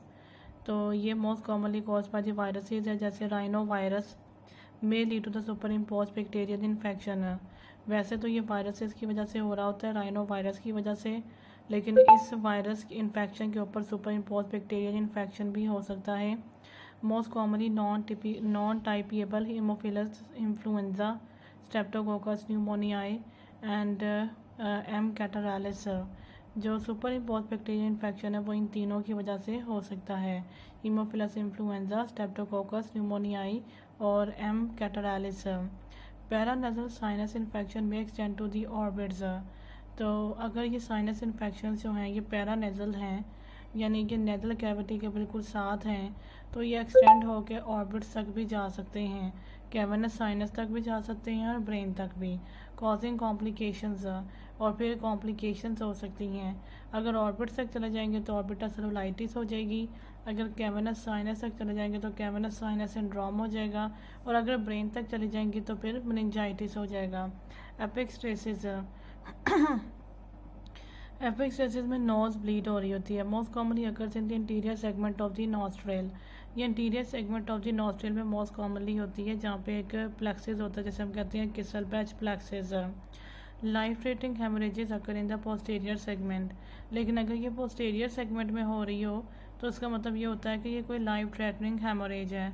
तो इसमें ज़्यादातर इन्वॉल्वमेंट जो है वो स्पिनोपैलेटाइन आर्टरी की होती है, जो कि मैक्सिलरी आर्टरी की ब्रांच है। Common causes include foreign body trauma, allergic rhinitis and nasal angiofibromas common in adolescent males. Kiesselbach drives his plexus with his legs. तो लेक्सिस जो है वो एक कार का नाम है, किसल बैच उन्होंने किसी इंसान का नाम रख दिया है, और लेग्स के निमोनिक के थ्रू हम इसको उसकी जो आर्टरीज हैं जो इसमें इन्वॉल्व होती हैं इस प्लेक्सिस के अंदर, उसका नाम याद रख सकते हैं। इसमें एक सुपीरियर लेबल आर्टरी होती है, anterior and posterior ethmoidal arteries होती हैं, ग्रेटर पैलेटाइन आर्टरी और sphenopalatine artery. Head and the neck cancer, most squamous cell carcinoma. Head and neck region में जो सबसे ज़्यादा होने वाला कैंसर है वो स्क्वामस सेल कार्सिनोमा है। Risk factors includes tobacco, alcohol, human papilloma virus 16 oropharyngeal, Epstein Barr virus that is nasopharyngeal. Field cancerization carcinogen damages wild mucosal area. तो अगर हम फील्ड कैंसराइजेशन करेंगे तो हमें नज़र आएगा कि कार्सिनोजन ने म्यूकोजल एरिया को डैमेज कर दिया है। Multiple tumours that develop independently after exposure, और फिर मल्टीपल ट्यूमर्स जो हैं वो राइज हो गए हैं आफ्टर एक्सपोजर। नेजोफ्रिंजियल कार्सिनोमा में present with unilateral nasal obstruction. जो नेजोफ्रिंजियल कार्सिनोमा है उसमें यूनिलेटरल नेजल ऑब्स्ट्रक्शन हो रही होगी, डिस्चार्ज हो रहा होगा और एपिक्स्टेसिस हो रही होगी। अस्टेशियन ट्यूब ऑब्स्ट्रक्शन में lead to the otitis media, और अगर अस्टेशियन ट्यूब ऑब्स्ट्रक्शन हो जाए तो उससे ओटिटिस मीडिया हो सकता है, यानी कि मिडल ईयर का इन्फेक्शन हो सकता है विद और without fusion and hearing loss. Laryngeal papillomatosis. Laryngeal papillomatosis is also called the recurrent respiratory papillomatosis. ठीक है, लरिंजल पेपिलोमाटोसिस को हम रिकरेंट रेस्पिरेटरी पेपिलोमाटोसिस भी कह सकते हैं। Common benign laryngeal tumour that is vocal cords specially in children. तो इसमें जो है वो कॉमन बिनाइन लरिंजल ट्यूमर्स होते हैं वोकल कॉर्ड्स पे, specially children associated with HPV-6 and HPV-11। और ये जो ट्यूमर्स हैं ये HPV-6 और HPV-11 के साथ एसोसिएटेड हैं। Deep Venus thrombosis. तो डीप वीनस थ्रोम्बोसिस, तो सबसे पहले हम देखते हैं यहाँ पे एक टर्म है द फील्ड कैंसराइजेशन। तो ये क्या होती है? तो यहाँ पे लिखा है cutaneous field cancerization occurs in areas expose to the chronic ultraviolet radiation. वो एरियाज जो बहुत ही देर से काफ़ी अरसे से अल्ट्रावायलेट रेडिएशन को एक्सपोज हो रहे होंगे, वहाँ पे ये फील्ड कैंसराइजेशन हो जाती है। Which leads to the clonal proliferation of the P53 mutated fields, जिसकी वजह से P53 म्यूटेटेड फील्ड्स की प्रोलिफरेशन होने लगती है। And is characterized by the multifocal and actinic keratosis, और फिर मल्टीफोकल यानी कि डिफरेंट जगह पे पैचेस बन जाते हैं एक्टिनेट केराटोसिस के, squamous cell carcinomas in situ के, and cutaneous squamous cell carcinomas. तो ये चीज़ हमने डर्मा में भी पढ़ी थी कि एक्टिनेट केराटोसिस जो हैं वो अल्ट्रावायलेट रेडिएशंस की वजह से बनते हैं और स्क्वामस सेल कार्सिनोमा तक पहुंचा सकते हैं। तो फील्ड कैंसराइजेशन की वजह से कैंसर मज़ीद बढ़ता है। स्क्वामस सेल कार्सिनोमा के एक रीज़न फील्ड कैंसराइजेशन भी बनती है, जिसकी असल रीज़न असल में क्रॉनिक अल्ट्रावायलेट एक्सपोजर है। Laryngeal papillomatosis also called the recurrent respiratory papillomatosis. तो इसको हम रिकरेंट रेस्पिरेटरी पेपिलोमाटोसिस भी कहते हैं। Common benign laryngeal tumour specially in children. ये असल में एक ट्यूमर है, इसको लरिंजल ट्यूमर भी कहते हैं, लेकिन ये बिनाइन है, मैलिग्नेंट नहीं है। और ये ट्यूमर जो है ये वोकल कॉर्ड में सबसे ज़्यादा पाया जाता है, चिल्ड्रन में पाया जाता है, associated with HPV-6 and HPV-11। Human papilloma virus के साथ ये एसोसिएटेड है, शायद इसी वजह से इसके नाम में भी पेपिलोमाटोसिस आ रहा है। तो उसके बाद हम देखते हैं डीप वीनस थ्रोम्बोसिस। तो blood clot with in the deep vein. Deep vein के अंदर एक ब्लड क्लॉट आ जाता है, तो स्वेलिंग हो जाती है और रेडनेस हो जाती है, जो कि इन्होंने ये ए वाले डायग्राम में शो किया हुआ है। इसके अलावा वार्मथ और पेन भी हो रहे होते हैं। Predisposed by the Virchow triad.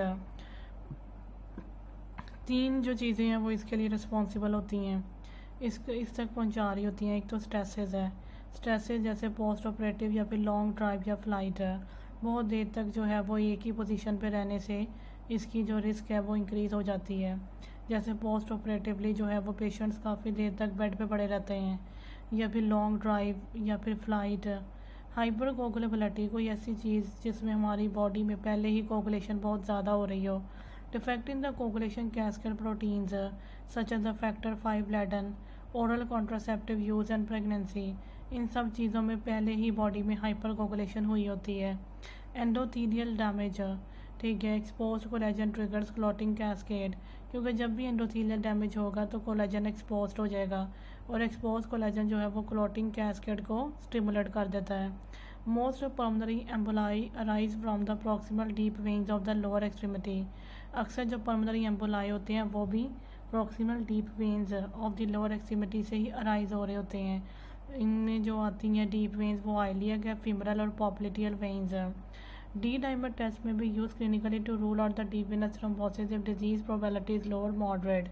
अगर डिजीज़ की प्रोबेबिलिटी पे हमें कोई शक हो, क्योंकि वो हमें लो लग रही हो या मॉडरेट लग रही हो, तब हम डी डाइमर टेस्ट करके जो है वो इसको चेक करते हैं कि क्या वाकई डीप वेनस थ्रोम्बोसिस है या नहीं। इस टेस्ट की जो है वो हाई सेंसिटिविटी और लो स्पेसिफिसिटी है। Imaging test of the choice, और अगर हमने इमेजिंग करनी है तो वो हमारे लिए सबसे बेहतर तरीके से हो सकती है with compression ultrasound with Doppler. तो इसको डॉपलर अल्ट्रासाउंड भी कहते हैं। तो ये हमारे लिए बेहतरीन इमेजिंग टेस्ट है for detecting the deep venous thrombosis. Use unfractionated heparin of the low molecular weight heparins. तो हम इसके ट्रीटमेंट के लिए जो यूज़ करते हैं वो है अनफ्रैक्शनेटेड हिपारिन या फिर low molecular weight heparin enoxaparin for prophylaxis and acute management. Acute management यानी फौरी तौर पे इसकी ट्रीटमेंट के लिए जो हम यूज़ कर सकते हैं, और प्रोफाइलैक्सिस जब हमें लग रहा हो कि डीप वेनस थ्रोम्बोसिस हो सकती है तो हम प्रिवेंट करने के लिए भी ये दोनों दे सकते हैं। Use direct anticoagulants. अब डायरेक्ट एंटीकोगुलेंट्स में एक तो है द रिवारोक्साबैन और apixaban for treatment and the long term prevention. Treatment के लिए और लॉन्ग टर्म प्रिवेंशन के लिए हम यूज़ कर सकते हैं डायरेक्ट एंटीकोगुलेंट्स यानी रिवारोक्साबैन और अपिक्साबैन को। इसके बाद हम देखते हैं pulmonary emboli, obstruction of the pulmonary artery और its branches by the foreign material. इसमें यह होगा कि जो पल्मोनरी आर्टरी है जो कि हार्ट से निकल रही होती है, तो इसकी इस आर्टरी की या फिर इसकी ब्रांचेस की जो है वो ऑब्स्ट्रक्शन हो जाए बाय द फॉरेन मटेरियल। ये फॉरेन मटेरियल जो है वो कोई भी हो सकता है। यूजी थ्रोम्बस, लेकिन ज़्यादातर ये थ्रोम्बस होता है। डेट ओरिजिनेटेड एल्सवेयर, लेकिन ये थ्रोम्बस यहाँ से ओरिजिनेट नहीं हुआ था। अभी हमने ऊपर पढ़ा कि डीप वेनस थ्रोम्बोसिस में कि जो एम्बोलाई होता है, जो पल्मोनरी एम्बोलाई होता है, वो ज़्यादातर जो अराइज हो रहा होता है वो हमने देखा कि वो लोअर एक्सट्रीमिटी की डीप वेन्स से अराइज होता है। उन वेन्स से हमने नाम पढ़े थे, एक आइलिक वेन थी, एक फिमरल और एक पॉप्लिटियल वेन्स। अफेक्टेड अल्वियोलाई, अब जो से अल्वियोलाई अफेक्ट हो रहे हैं वो वेंटिलेट तो होंगे लेकिन उनकी परफ्यूजन नहीं हो रही होगी। यहाँ पे वेंटिलेशन परफ्यूजन मिसमैच हो जाएगा। May present with sudden onset dyspnoea, तो ये सडन ऑनसेट डिसिप्निया के साथ प्रेजेंट होगी। प्लेयूरेटिक चेस्ट पेन, बहुत ही ज़्यादा चेस्ट पेन हो रही होगी। टेकिपनिया, टेकिकार्डिया, हाइपोक्सीमिया, ठीक है, टेकिपनिया हो रही होगी और टेकिकार्डिया हो रहा होगा, hypoxaemia, respiratory alkalosis. Large emboli और द सैडल एम्बोलस में को द सडन डेथ है।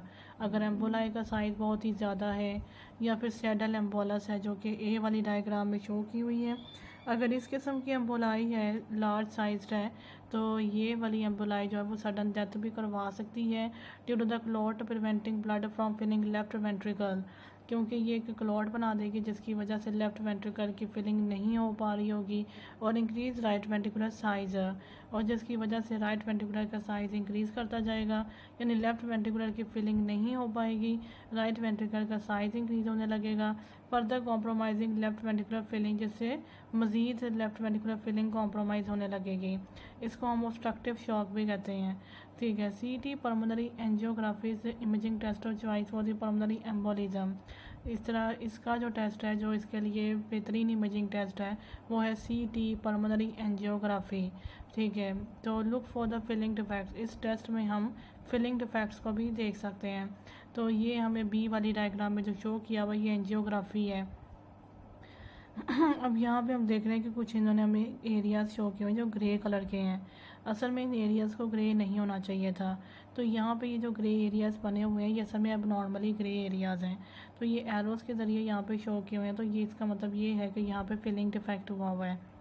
तो उसके बाद हम देखते हैं ECG में show the sinus tachycardia. ECG करेंगे उस टाइम पे तो हमें साइनस टैकीकार्डिया मिलेगा, और less commonly Q1 S1 Q3 T3 abnormality, और एक हमें ये वाली एबनॉर्मलिटी भी मिल सकती है S1 Q3 T3 एबनॉर्मलिटी। इसके बाद हम देखते हैं लाइंस ऑफ जहन, लाइंस ऑफ जहन जो कि हमें इसमें C वाली डायग्राम में शो की हुई हैं। Lines of Zahn are the interdigitating areas of pink, तो यहाँ पे हमें नज़र आ रहा है कि कुछ एरियाज बहुत ज़्यादा पिंक हैं, तो हमें जो है वो पिंक एरियाज नज़र आएंगे। ये पिंक एरियाज़ के अंदर जो है प्लेटलेट्स और फाइब्रिन, और कुछ यहाँ पे रेड एरियाज़ भी हैं जिसके अंदर RBCs हैं found only in the thrombi formed before death. तो ये वाली अगर हमें हिस्टोलॉजी मिल रही है तो उसका मतलब ये है कि थ्रोम्बाई जो है वो डेथ से पहले बना था। Help distinguish pre and the postmortem thrombi, इस तरीके से हम ये बात डिस्टिंग्विश कर सकते हैं कि जो है वो ये मतलब थ्रोम्बाई जो था ये प्री मोर्टम था, डेथ से पहले बना था या फिर डेथ के बाद बना था, क्योंकि ये लाइंस हमें हमेशा बिफोर डेथ वाले थ्रोम्बाई में मिलेंगी। ट्रीटमेंट हम इसके करते हैं एंटीकोगुलेशन से, यानी हिपरिन से, डायरेक्ट थ्रोम्बिन और factor 10 inhibitors, inferior vena cava filter if anticoagulation is contraindicated. Types, तो एम्बोलाई की कुछ टाइप्स हो सकती हैं, fat, air, thrombus, bacteria, amniotic fluid और tumour. An embolus moves like a fat bat, तो फैट बैट से हम इसको याद रख सकते हैं, फैट, एयर और थ्रोम्बस और बैक्टीरिया, एमनियोटिक फ्लूइड और ट्यूमर। तो फैट एम्बोलाई, अगर फैट एम्बोलाई नज़र आ रहा है तो ये कि associated with the long bone fractures and the liposuction है, तो ये हमें मिलेगा लॉन्ग बोन फ्रैक्चर तो लिपोसक्शन की वजह से। तो लिपोसक्शन और लॉन्ग बोन फ्रैक्चर्स, लिपोसक्शन एक सर्जरी होती है जिसमें जो ओबेसिटी यानी फ़ैट को रिमूव करने के लिए करते हैं। तो ये जो है वो फैट एम्बोलाई हमें मिलेगा इन दो सूरत हाल में, classic triad of the hypoxaemia, लेकिन इसके साथ ही हमें हाइपोक्सीमिया, न्यूरोलॉजिक एब्नॉर्मलिटीज़ और पेटिशियल रैश का क्लासिक ट्रायड भी मिलेगा। एयर एम्बोलाई, अगर एम्बोलाई जो है वो एयर की वजह से बन रहा है तो नाइट्रोजन बबल्स प्रेसिपिटेट इन दी असेंडिंग डाइवर्स, तो नाइट्रोजन के कुछ बबल्स बन जाते हैं जब डाइवर्स असेंड कर रहे होते हैं, यानी कि नीचे से ऊपर आ रहे होते हैं। ये इसको हम कहते हैं केसॉन डिजीज़ और डीकम्प्रेशन सिकनेस। इसको हम ट्रीट कर सकते हैं विद दी हाइपरबैरिक ऑक्सीजन और कैन भी हाइड्रोजेनिक, ये सर्जरी से रिलेटेड भी ये चीज़ हो सकती है। सेकेंड होती है इन्वेसिव प्रोसीजर्स, अगर हमने कोई इन्वेसिव प्रोसीजर्स यूज़ किए हैं जैसे सेंट्रल लाइन प्लेसमेंट हमने की है तो तब भी ये एयर एम्बोलाई बन सकता है। एमनियोटिक फ्लूइड एम्बोलाई, और एमनियोटिक फ्लूइड का भी एम्बोलाई बन सकता है, टिपिकली अकर्स ड्यूरिंग लेबर और पोस्टमार्टम, तो ये वाला जो एम्बोलाई है ये लेबर के दौरान या फिर डिलीवरी के बाद होता है, but can be due to the uterine trauma, लेकिन अगर यूट्रस का कोई ट्रॉमा हो जाए तब भी एमनियोटिक फ्लूइड एम्बोलाई हो सकता है। It can lead to the disseminated intravascular coagulation, rare but high mortality, इसकी मोर्टालिटी बहुत ही ज़्यादा है, वैसे ये एक रेयर कंडीशन है। Mediastinal pathology, normal mediastinum contains heart, thymus, lymph nodes, oesophagus and aorta, तो ये 5 स्ट्रक्चर जो हैं ये मीडियास्टिनम के अंदर आते हैं। इसमें एक हार्ट है, थाइमस है, लिम्फ नोड्स है, एओर्टा है और एसोफेगस है। Mediastinal masses, some pathologies for example lymphoma, lung cancer, abscess can occur in any compartment but there are common associations. Mediastinum के असल में 3 कंपार्टमेंट्स होते हैं, एक एंटीरियर, मिडल और पोस्टीरियर, लेकिन कुछ पैथोलॉजीज ऐसी हैं जो मीडियास्टिनम के किसी भी कंपार्टमेंट में हो सकती हैं। इन पैथोलॉजीज में एक तो है लिम्फोमा, एक है लंग कैंसर और एक है एब्सेस, लेकिन कुछ कंपार्टमेंट्स में जो है वो स्पेसिफिकली कुछ ही चीज़ें हो रही होती हैं। एंटीरियर कंपार्टमेंट में 4 टीज हो सकते हैं, जैसे थायराइड में thyroid substernal goitre, thymic neoplasm, teratoma और टेरिबल लिम्फोमा। ये 4 चीज़ें तो जो है वो इंटीरियर कंपार्टमेंट ऑफ मीडियास्टिनम में हो सकती हैं। मिडल में हमें मिलेगा जी एसोफेजियल कार्सिनोमा, जबकि एंटीरियर में हमें मिला था थाइमिक नियोप्लाज्म। तो मिडल में हमें मिलेगा एसोफेजियल कार्सिनोमा, मेटास्टेसिस, यार्टल हर्निया और ब्रोंकोजेनिक सिस्ट।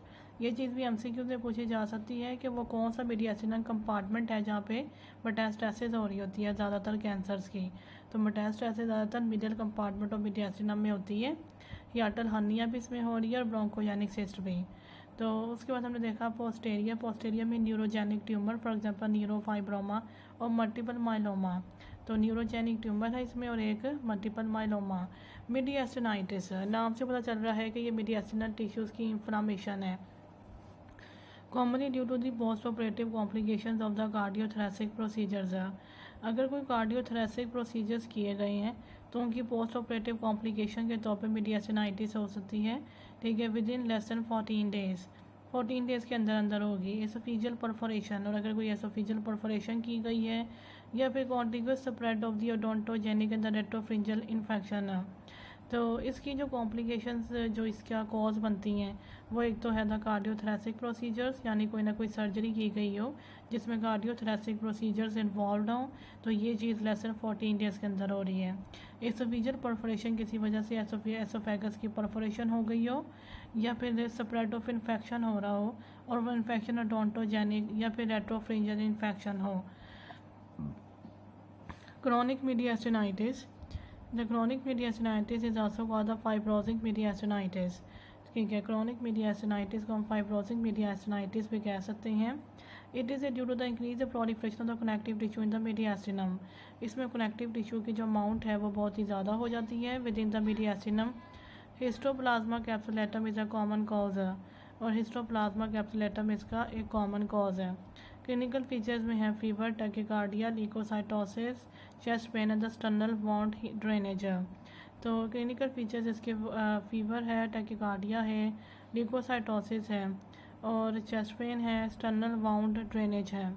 तो उसके बाद हम देखते हैं pneumomediastinum, presence of gas usually air in the mediastinum. ये चीज़ भी नाम से पता चल रही है कि मीडियास्टिनम के अंदर गैस यानी एयर आ गई है।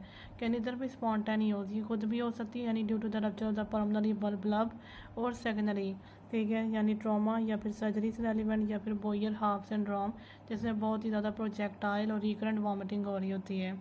तो हमने देखा कि इसकी स्पॉन्टेनियसली भी हो सकती है अगर कोई ना कोई पल्मोनरी बल्ब जो है वो रप्चर हो गया, क्योंकि उसके अंदर एयर होती है। जब वो रप्चर होता है तो एयर मीडियास्टिनम में आ जाती है और सेकेंडरी को ट्रॉमा और आइट्रोजेनिक यानी किसी सर्जरी की वजह से या फिर बोयर हाफ सिंड्रोम की वजह से।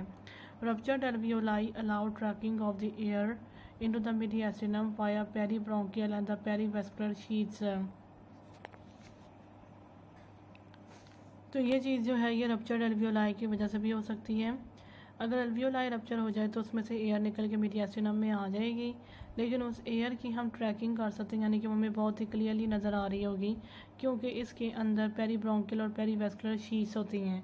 तो जब हम जो है वो ट्रैकिंग ऑफ द एयर कर रहे होंगे तो हमें पेरीब्रोंकियल और पेरीवेस्कुलर शीट्स के ज़रिए उस एयर को ट्रैक करना बहुत आसान हो जाएगा विद इन द मीडियास्टिनम।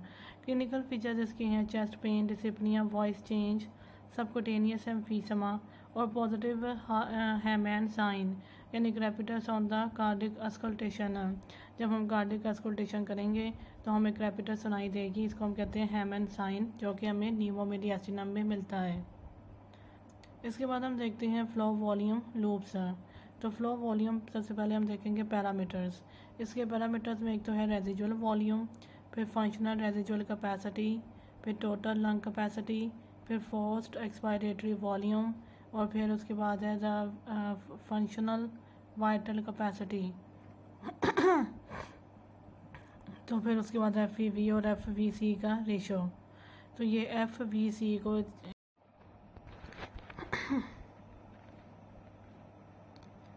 तो इसमें है फोर्स्ड एक्सपायरेटरी वॉल्यूम जो है वो FEV है और फोर्स्ड वाइटल कैपेसिटी जो है वो FVC है। इन दोनों का रेशो होता है।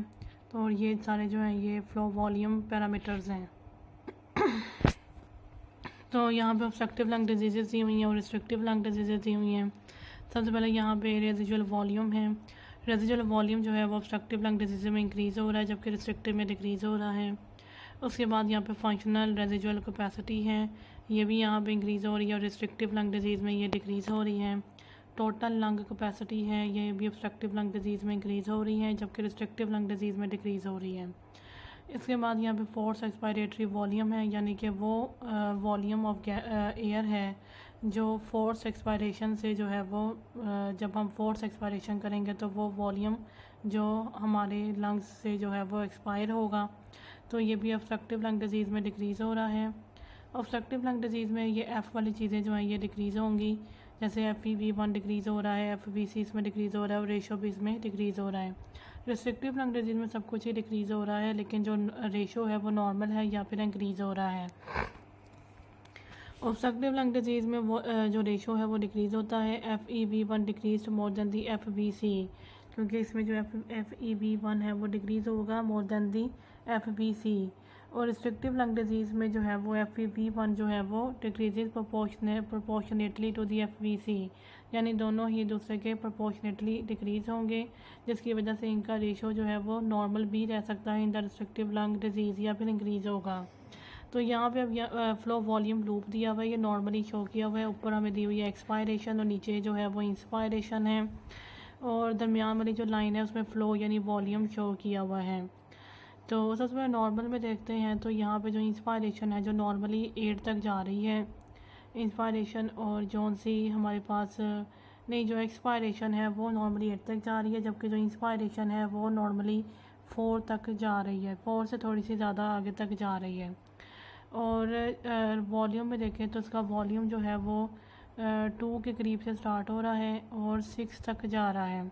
तो ये है नॉर्मल हमारे पास जो फ्लो वॉल्यूम लूप होता है, ये नॉर्मली हमें यहाँ पे दिया हुआ है। लेकिन अगर कोई ऑब्स्ट्रक्टिव लंग डिजीज़ हो गई है तो इस लूप ने जो है वो लेफ़्ट साइड पे शिफ्ट हो जाना है।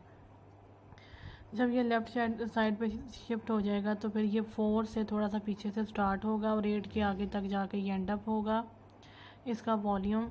और एक्सपायरेशन का जो इसका कर्व है वो भी उसकी जो फुल इसकी जो हाइट होगी वो 4 तक जा रही है एक्सपायरेशन के दौरान, और इंस्पायरेशन के दौरान भी सिर्फ 4 तक इसकी जाएगी। तो यहाँ पे हमने देखा कि किस तरीके से इसकी इंस्पायरेशन और एक्सपायरेशन दोनों ही नॉर्मल से कम हो गई है। तो उसके बाद हम देखते हैं रिस्ट्रिक्टिव लंग डिजीज़। तो इसमें जो लूप है वो राइट साइड पे शिफ्ट कर गया है और ये 0 से जो है वो थोड़ी देर के बाद स्टार्ट हो रहा है और 4 से थोड़ी देर पहले ये एंड अप हो रहा है।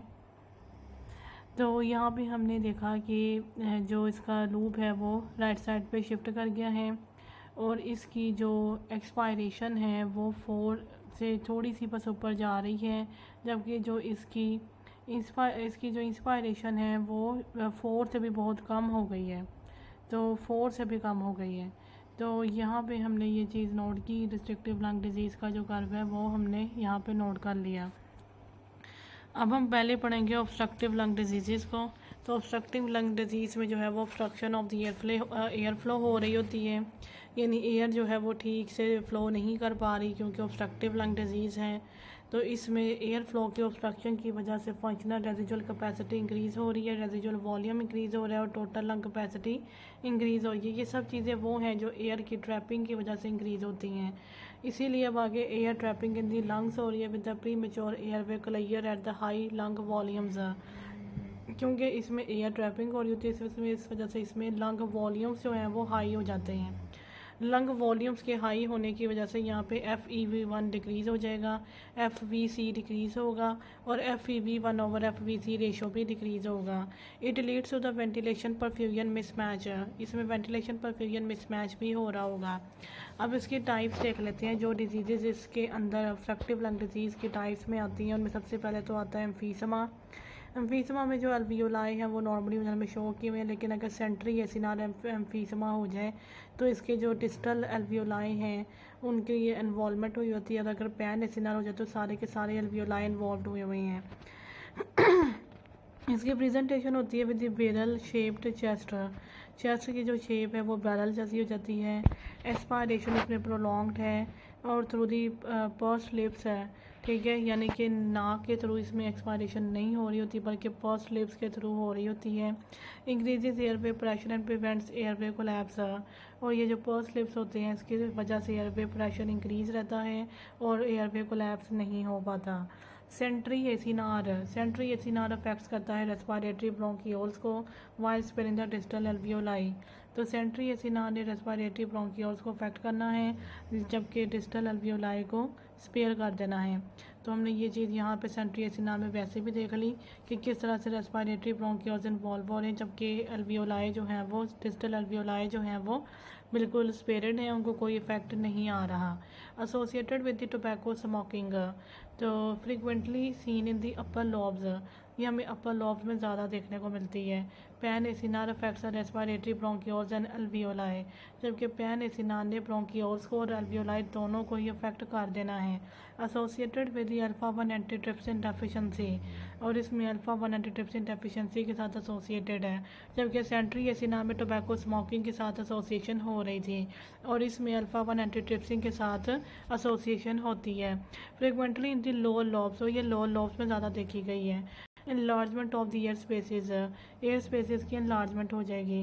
डिक्रीज इन रिकॉयल कम हो जाएगा, जबकि कॉम्प्लाइंस इंक्रीज हो जाएगी। Decrease in the diffusing capacity of the lung for the carbon monoxide from the destruction of the alveolar walls, इसमें एल्वियोलर वॉल्स भी डिस्ट्रॉय हो जाएंगी, जिसकी वजह से डिफ्यूजिंग लंग कैपेसिटी जो है वो डिक्रीज हो जाएगी। Decrease blood volume in the pulmonary capillaries, blood volume भी कम हो जाएगा in the pulmonary capillaries. Imbalance of the proteases and the anti proteases, ये अल्फा-1 एंटीट्रिप्सिन की डेफिशिएंसी की वजह से हो रहा है, ठीक है, जिसकी वजह से प्रोटीएसिस और एंटी प्रोटीएसिस की इम्बैलेंस हो जाएगी। इलास्टेस की एक्टिविटी इंक्रीज हो जाएगी। Increase loss of the elastic fibres and increase in lung compliance. अगर हम इसकी देखें चेस्ट एक्सरे में अपेयरेंस, तो उसमें हमें एंटेरो पोस्टीरियर डायमीटर इंक्रीज नजर आएगा, डायफ्राम फ्लैटेंड होगा, लंग फील्ड लुसेंसी इंक्रीज होगी। क्रॉनिक इन्फ्लामेशन इज मीडिएटेड, और अगर क्रॉनिक इन्फ्लामेशन जो है वो मतलब क्रॉनिकली ये डिजीज़ अगर चल रही हो तो उसमें क्रॉनिक इन्फ्लामेशन हुई होगी। CD8 पॉजिटिव टी सेल्स मिलेंगे, न्यूट्रोफिल्स और मैक्रोफेजेस। ठीक है, CD8 positive T cells, macrophages and neutrophils. Obstructive lung disease में जो बाकी की आती हैं उसमें क्रॉनिक ब्रोंकाइटिस है, इसमें वीजिंग हो रही होगी, क्रैकल्स होंगे, साइनोसिस होगी। Hypoxemia due to the shunting, dyspnea हो रहा होगा, और कार्बन डाइऑक्साइड की रिटेंशन हो रही होगी, और सेकेंडरी पॉलीसाइथीमिया। तो इसकी प्रेजेंटेशन में वीजिंग, क्रैकल्स, साइनोसिस की वजह ये बनती है कि हाइपोक्सीमिया हो रहा होता है क्योंकि शंटिंग हुई होती है। डिसिप्निया, कार्बन डाइऑक्साइड रिटेंशन और सेकेंडरी पॉलीसाइथीमिया। इसकी पैथोलॉजी देखें तो इसमें हाइपरट्रॉफी और hyperplasia of the mucus secreting glands of the bronchi. Bronchi के अंदर कुछ ग्लैंड्स होते हैं जो कि म्यूकस को सेक्रेट कर रहे होते हैं, उनकी हाइपरट्रॉफी हो जाएगी, हाइपरप्लाजिया हो जाएगा। एक इसमें रीड इंडेक्स होता है। रीड इंडेक्स में ये होता है कि जो हमारे म्यूकोसल ग्लैंड्स हैं उनकी थिकनेस जो है, thickness of the mucosal gland layers to the thickness of wall between epithelium and cartilage.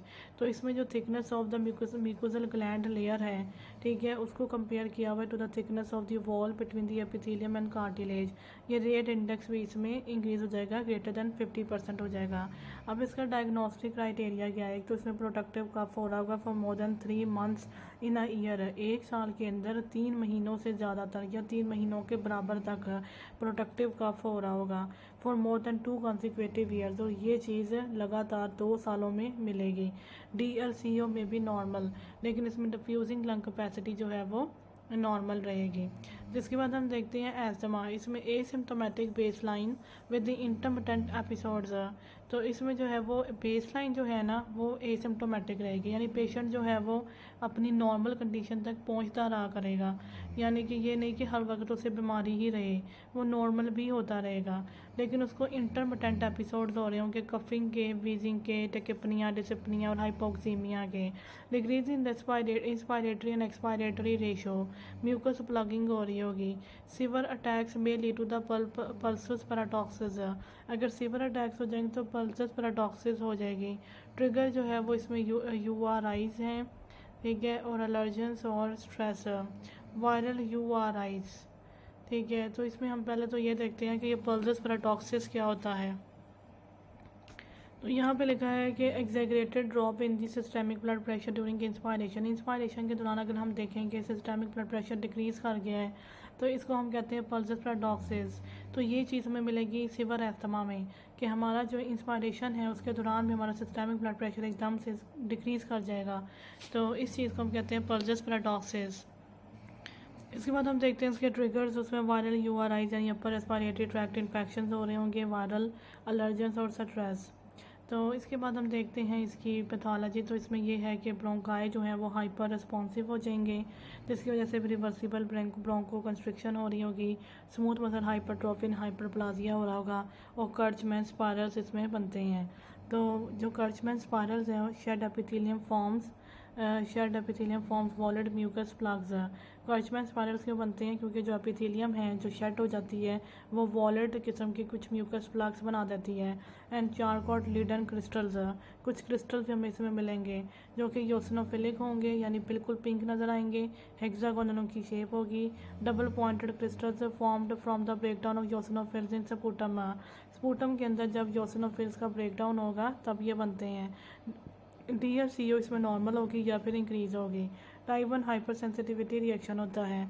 Diagnosis is spotted by the spirometry with without methacholine challenge. तो स्पायरोमेट्री और मिथाकोलिन चैलेंज के through हम इसकी diagnosis करते हैं। NSAID exacerbated respiratory disease is a combination of COX inhibition leukotriene over production. ये जो disease है ये NSAID से एक्सेसरेटेड हो सकती है, क्योंकि इसमें जो है NSAID लेने से कॉक्स की इनहिबिशन हो जाती है, जो कि साइक्लोऑक्सीजनेज एक एंजाइम है। जब कॉक्स की इनहिबिशन होगी तो leukotriene over production, airway constriction, chronic sinusitis with nasal polyps, asthma symptoms. जो एस्थमा जो है वो एक NSAID एक्सेसरेटेड रेस्पिरेटरी डिजीज़ है, क्योंकि इसमें कॉक्स की इनहिबिशन हो जाती है, क्योंकि जब हम एनसेड्स लेते हैं तो वो साइक्लोऑक्सीजिनेज की इनहिबिशन करवा देते हैं, जिसकी वजह से लिकोट्राइन की ओवर प्रोडक्शन होती है। लिकोट्राइन की ओवर प्रोडक्शन जो है वो एयरवे की कंस्ट्रिक्शन करवा देती है। लेकिन इसके साथ साथ इसकी प्रेजेंटेशन क्रॉनिक साइनसाइटिस और नेजल पॉलिप्स के साथ भी हो सकती है, और एल्थमा के और भी कुछ सिम्टम्स हैं उनके साथ भी हो सकती है। ब्रोंकिएक्सटेसिस है, डेली प्रूलेंट स्पूटम, इसमें रोज़ ही एक प्रूलेंट स्पूटम प्रोड्यूस हो रहा होगा। रिकरेंट इन्फेक्शन हो रही होंगी, most open by the pseudomonas aeruginosa, haemoptysis हो रही होगी और डिजिटल क्लबिंग भी नज़र आएगी। Chronic necrotizing infection of the bronchi और दी ऑब्स्ट्रक्शन, तो इसमें जो ब्रोंकाई है उसके क्रॉनिक नेक्रोटाइजिंग इन्फेक्शन हो रही होंगी और ऑब्स्ट्रक्शन हो जाएगा। परमानेंटली डायलेटेड एयरवेज, जिसकी वजह से एयरवेज जो हैं वो मज़ीद बार बार इन्फेक्शन होने की वजह से परमानेंटली डायलेट हो जाएंगे। Associated with the bronchial obstruction, तो ये चीज़ जो है ये ब्रोंकियल ऑब्स्ट्रक्शन के साथ एसोसिएटेड है। Poor ciliary motility, bronchial obstruction के साथ ये चीज़ एसोसिएटेड है। Poor ciliary motility, for example tobacco smoking and the Kartagener syndrome. Cystic fibrosis, arrows in the H shows the dilated airways with the mucus plug. Allergic bronchopulmonary aspergillosis and the pulmonary infection, for example mycobacterium avium. तो अब यहाँ पे कुछ ये जो है वो show की हुई है। तो सबसे पहले हम ए में देखते हैं, तो यहाँ पे उन्होंने लंग्स शो किया हुआ है, चेस्ट एक्सरे शो किया हुआ है। तो ए में देखते हैं कि क्या है। सबसे पहले ए में इन्होंने हमें बैरल चेस्ट शो किया हुआ है, जिसमें एंटेरोपोस्टीरियर डायमीटर इंक्रीज हो जाता है। तो ये बैरल शेप्ड चेस्ट है जो हमें ए में शो किया हुआ है, ये एम्फीसमा में नज़र आएगा। तो बी में इन्होंने हमें क्या शो किया हुआ है, बी में इन्होंने हमें जो है वो स्मोकिंग सेंट्री एसिनार जो है वो शो किया हुआ है। इसमें जो है वो रेस्पिरेटरी ब्रोंकियोल्स अफेक्ट होते हैं, लेकिन डिस्टल अल्वियोलाई स्पेयर रहते हैं। ठीक है, it is associated with the tobacco smoking, ये चीज़ हमें इन्होंने बी और सी दोनों में शो की हुई है। सेंट्री एसिनार एम्फीसमा इन्होंने हमें बी में और सी दोनों में शो किया हुआ है। तो ये जो ब्लैक से ब्राउन के ऊपर नज़र आ रहे हैं ये हमें सेंट्री एसिनर एम्फीसमा में मिलेंगे। और इसके बाद इन्होंने हमें चेस्ट एक्सरे अपीयरेंस भी शो की हुई है जो हमें सेंट्री एसिनर एम्फीसमा में मिलेगी। तो उसके बाद हमने देखा डी में इन्होंने हमें क्या शो किया हुआ है, डी में इन्होंने हमें शो किया है the enlargement of the air spaces और DLCO इसमें डिक्रीज हो रही है from destruction of the alveolar walls. Alveolar walls की डिस्ट्रक्शन शो की हुई है जो हमें मिलती है एम्फीसमा में। तो ये हम देखते हैं कि यहाँ पे अल्वियोलर वॉल्स की डिस्ट्रक्शन शो की हुई है। तभी हम देख रहे हैं कि इसमें पिंक सी लाइन है लेकिन बहुत ज़्यादा वाइट स्पेस है इसमें। तो जब बहुत ज़्यादा वाइट स्पेस हो तो ये एम्फीसमा में अल्वियोलर वॉल्स की डिस्ट्रक्शन हुई हुई है। उसके बाद हम देखते हैं ई में। तो ई में यहाँ पे उन्होंने डिफरेंट जो है वो फोल्ड्स के ऊपर एरोज शो किए हुए हैं। तो ये ई में क्या शो किया हुआ है, ई में उन्होंने हमें शो किया हुआ है कि किस तरह से एस्थमा के अंदर म्यूकस प्लगिंग होती है। तो ये म्यूकस प्लगिंग जो है ये उन्होंने हमें ई में शो की हुई है। तो यहाँ पे ये जो पिंक से हैं और इन्होंने ये डिफरेंट एरोज़ हैं, तो यहाँ पे ये म्यूकस प्लगिंग है ये जो एस्थमा में हुई हुई है। उसके बाद एफ़ में देखते हैं, यहाँ पे एक लाइन सी नज़र आ रही है डार्क रेड कलर की। तो ये एफ में है, ये है कर्चमैन स्पायरल्स। ये भी हमें एस्थमा में मिलते हैं जब शेड एपिथेलियम जो पहले से ही शेड हुई हुई एपिथेलियम है वो कुछ वॉलेट म्यूकस प्लग्स बना देती है। और उसके बाद हमने देखा कि क्रिस्टल से नज़र आ रहा है जी में। तो ये जो क्रिस्टल है ये हमें किस में मिलेगा, ये हमें चारकोल लीडन क्रिस्टल्स हैं जो हमें एस्थमा में मिलते हैं और ये स्पूटम के अंदर प्रोड्यूस हो जाते हैं क्योंकि ब्रेकडाउन ऑफ योसिनोफिल्स हो रहा होता है। तो उसके बाद हम देखते हैं ये एच में क्या है। एच में ये ब्राउन से कोई स्ट्रक्चर है जिसके ऊपर ये रेड से एरोस जो हैं वो बने हुए हैं, इसकी तरफ पॉइंट कर रहे हैं। तो ये सिस्टिक फाइब्रोसिस में असल में सिस्टिक फाइब्रोसिस के अंदर डायलेटेड एयरवेज हुए with the mucus plugs. Airways जो हैं वो डायलेटेड हुए और इनके अंदर म्यूकस प्लग्स बने हुए जो हमें ये कंडीशन हमें सिस्टिक फाइब्रोसिस में मिलेगी जब एयरवेज डायलेट हो जाएंगे और साथ में उनके अंदर म्यूकस प्लग्स भी होंगे।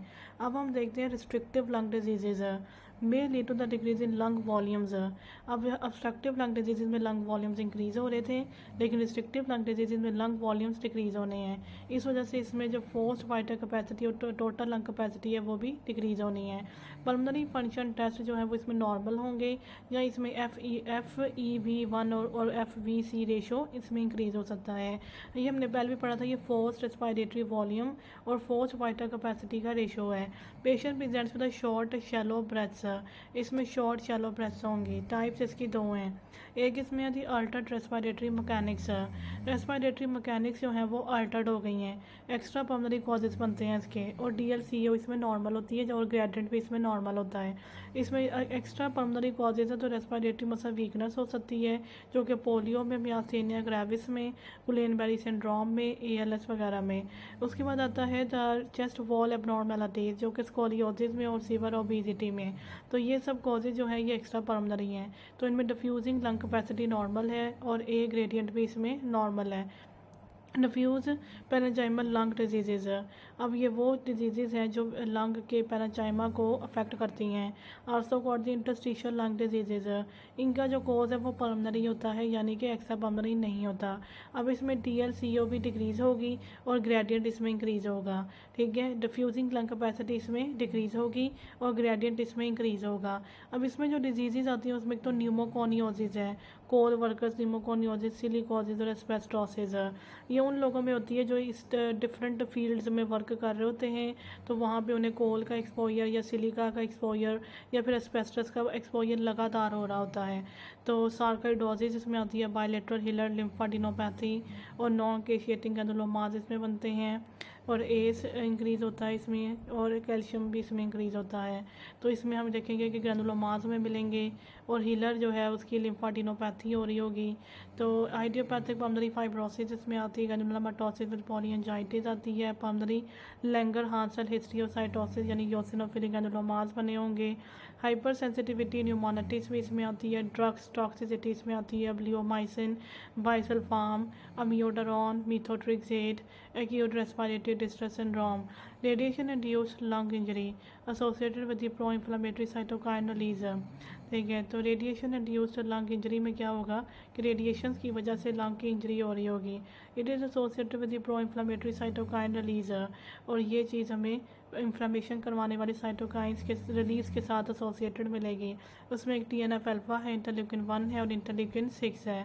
May be asymptomatic but most common symptoms है, ये एसिम्टोमेटिक भी हो सकती है, लेकिन इसके सिम्टम्स में अगर सिम्टम्स हों तो उसमें ड्राई कफ है, डिसिप्निया है विद और विदाउट लो ग्रेड फीवर है।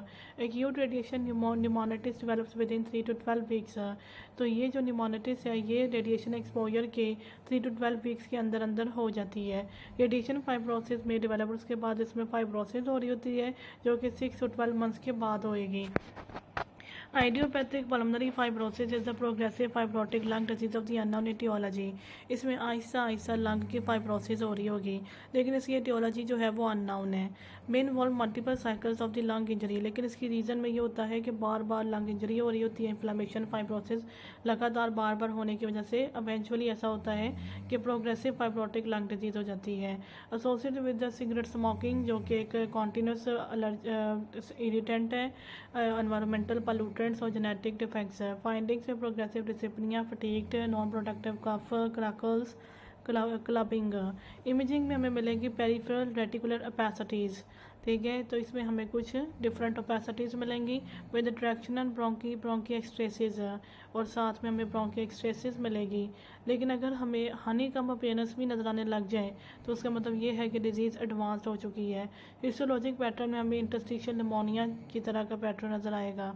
कॉम्प्लिकेशंस, पल्मोनरी हाइपरटेंशन है, right heart failure, arrhythmias, coronary artery disease, respiratory failure, lung cancer. इसके बाद हम बढ़ते हैं हाइपर सेंसिटिविटी न्यूमोनाइटिस।